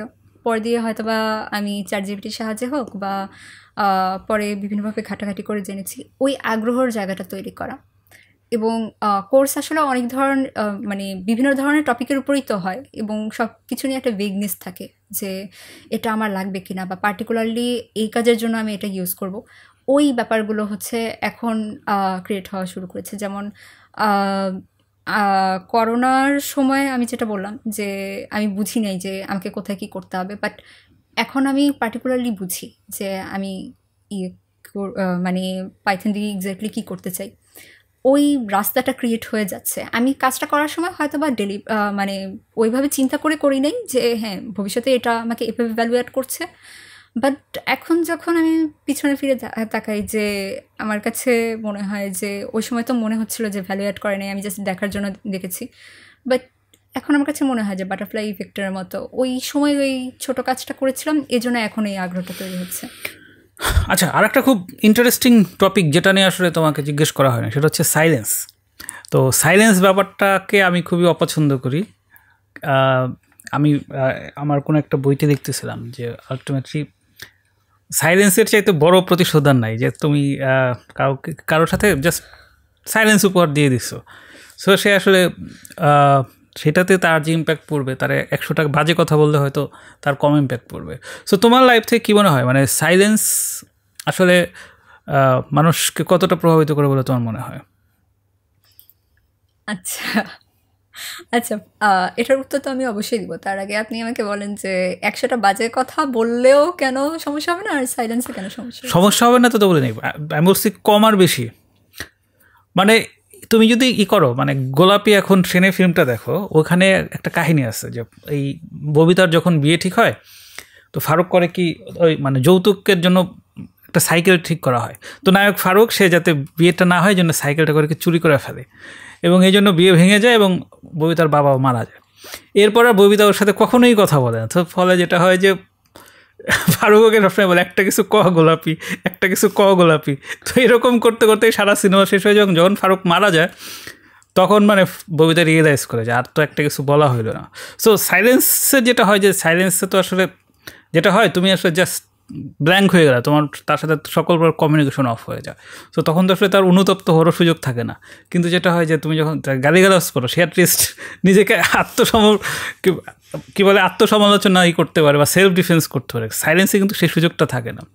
এই জন্য বললাম যে যারা ইন্টেলিজেন্ট মানুষ তারা 100টা গালি হজম করতে পারে, কিন্তু সাইলেন্সটা যে একটা ভয়ঙ্কর লেভেলের নেগলিজেন্স এবং এটা যে একটা বড় রকম পানিশমেন্ট, এটা উভয়ই করতে পারে। সেই জায়গা থেকে বললাম জিনিসটা। ফার্স্ট অফ অল আমার মুভিটা দেখার ইচ্ছা ছিল, আপনি স্পয়লার দিয়ে দিয়েছেন। আচ্ছা, এবার দ্বিতীয় প্রশ্নটা আসি, সেটা হচ্ছে যে আপনি রিসিভারের পক্ষ থেকে হয়তো বা চিন্তা করতেছেন যে রিসিভারের খারাপ লাগতেছে যে আমি তো এখানে কোনো ফিডব্যাক পাচ্ছি না, আমি জানি না যে এক্স্যাক্টলি কী ফিক্স করার ছিল, হয়তো বা কিছু ফিক্স করা নাই, বাট আমার কাছে খারাপ লেগে মানে অপরপক্ষের হয়তো বা খারাপ লেগেছে, অ্যান্ড তার কাছে মনে হয়েছে যে না 1 সেকেন্ডও আর ইনভেস্ট করা উচিত না এই ব্যাপারটাতে, যা হয়েছে হয়েছে, এখন ঝামেলা যাতে আর না হয় এর জন্য মুভ অন করার জন্য আমার নিজের মেন্টাল পিসের জন্য যদি এটা দরকার হয় তাহলে সো বি ইট। তো সেই দিক থেকে হয়তো বা চুপ থাকাটা শ্রেয় সে মনে করেছে। আর দ্বিতীয় আরেকটা ব্যাপার হচ্ছে যে অনেকের ক্ষেত্রে দেখা যায় যে একদা কথা শোনায় দেওয়া, সেটা অপরপক্ষ কীভাবে নিচ্ছে তার চাইতে বেশি খারাপ তার লাগে, যে আমি এগুলো বলেছি, তখন আরও নিজের জন্য ডাবল পানিশমেন্ট হয়ে যায়। এর চাইতে সাইলেন্স বেটার অপশন। কিন্তু এই সোশ্যাল মিডিয়ার যুগে সাইলেন্স কি আসলেই সম্ভব? হ্যাঁ, এই যে আরেকটা সুন্দর কথা, যে হ্যাঁ আপনি সোশ্যাল মিডিয়ার যুগে সাইলেন্স সম্ভব না, কেন না? হয়তো বা একজন সাইলেন্স দিচ্ছে, অন্যজন দিবে না, অন্যজন নয়েজ দিবে। সো সব কিছু যখন এত অ্যাভেলেবেল হয়ে গেছে, তো ওই পার্টিকুলার মানুষটার কাছে সাইলেন্স কেন নিতে হবে? অন্য মানুষ যদি নয়েজ দেয় তাহলে তার কাছে মুভ অন করা ভালো না? না না, আমি সেটা বলি নাই। মানে ধরো যে তুমি যাকে সাইলেন্স দিচ্ছ সে তো ধরো তোমার নেটওয়ার্কে আসে, সে তো তোমার সব অ্যাক্টিভিটি দেখতেছে, ফলে এটা তো এক ধরনের মিউট করে, এটা তো সাইলেন্স না। মানে ধরো যে সে তার অডিওটা জাস্ট মিউট করা বলে তোমার কথা শুনতেছে না। এটা নিয়ে অবশ্য আমার একটা বই অনেকদিন ধরে আমি লেখারই করতেছি, মোমেন্টাস মিউট। তো ওইখানে বলতে যাচ্ছিলাম যে সব কথাই শোনা যাচ্ছে কিন্তু অডিও মিউট করা বলে শোনা যাচ্ছে না। সো মিউট আর সাইলেন্স তো সেম না। সো এই জন্যই বললাম যে আমরা হয়তো মিউট হইতে পারি, এখনকার সময় আসলেই সাইলেন্স দেওয়া সম্ভব যদি একেবারে তাকে সব জায়গা থেকে ব্লক করে না দিই। ওইটাই আমি বলতে চাচ্ছিলাম স্যার। মানে সব জায়গা থেকে ব্লক করে দিলেও পসিবল, এবং যেহেতু কিছু কিছু জায়গায় রেস্ট্রিকশন দেওয়া হয়েছে, তাহলে এটাও ধরে নেওয়া যায় যে হ্যাঁ ডেভেলপমেন্টের সুযোগ আছে। তো ওকে, সো তুমি এই যে মিমস এবং কি বলে রিলস নিয়ে এত টাইম ইনভেস্ট করো, সো সামনে কি তোমার কাছ থেকে এরকম কোনো রিসার্চ পেপার যেটা কথা বলতেছেন ওটা আসার কোনো সম্ভাবনা আছে, নাকি জাস্ট আজকে শো শেষে এটা টপিক হিসেবে গায়েব হয়ে যাবে? আমি অনেক গুরুত্ব সহকারে চিন্তা করবো স্যার। এর আগে হচ্ছে চিন্তা করি, বাট আজকে হচ্ছে সিরিয়াসলি চিন্তা করবো। আচ্ছা, তো ঠিক আছে মিলা, তুমি আসছো এই বৃষ্টির দিনে, বসে বসে চা খাও, শো শেষ করি। আমি সবসময় যেটা করার চেষ্টা করি যে কোনো একটা আলাপ থেকে ওইখান থেকে মানুষকে কোনো একটা কাজের মধ্যে ঢুকায় ফেলার চেষ্টা করি। তো আমার সবচেয়ে পছন্দের ডায়লগ হচ্ছে কর্ম করে খাও। তো মিলার সাথে আজকের এই যে শো, এখান থেকে আমি যেটা বোঝার চেষ্টা করতেছিলাম যে আন্ডার 30 যে মানুষজন, এই আন্ডার 30 মানুষজন যারা আসলে এখনও আমাদের পুরোপুরি ওয়ার্কফোর্স হয় নাই কিন্তু সামনে ওয়ার্কফোর্স হবে, সেই সমস্ত মানুষজনের প্রতিনিধিরা আসলে এই যে আমাদের যে একটা ডিজিটাল স্পাইডার নেটওয়ার্ক আছে, সেই নেটওয়ার্কের আসলে তারা কীভাবে ইনভেস্টেড, সেইখান থেকে আসলে তাদের যে উপলব্ধির জায়গাগুলো কীভাবে কাজ করে এবং ওভারঅল তাদের যে মনোজগৎ সেটা এক্সপ্লোর করার চেষ্টা করতেছিলাম। তো মিলাকে যেহেতু অনেকদিন ধরে চিনি, এই জন্য ওর সাথে আলাপ করে যেটা হয়েছে যে আলাপটা আগানো সহজ হয়েছে। বাট যেটা হয়েছে যে অনেক আলাপ যেহেতু না মানে আনস্ক্রিপ্টেড, প্রশ্ন আগে থেকে সেট করা না, এবং মিলা কিছুটা ইন্ট্রোভার্টেড প্রকৃতির, ফলে যেটা হয়েছে যে হয়তো আলাপের প্রেক্ষিতে আর একটা কাউন্টার আলাপ যে জায়গাটা, সেইখানে কিছু জায়গায় হয়তো গ্যাপ ছিল, বাট স্টিল যে জিনিসটা বোঝা সেটা তো বোঝা হয়ে গেছে। তো বাবুল রশিওর আজকের এপিসোড এখানেই শেষ। চায়না থেকে ফিরে আবার শ্যুট করবো। ততদিন মধ্যে সবাই ভালো থাকেন, আবার দেখা হবে।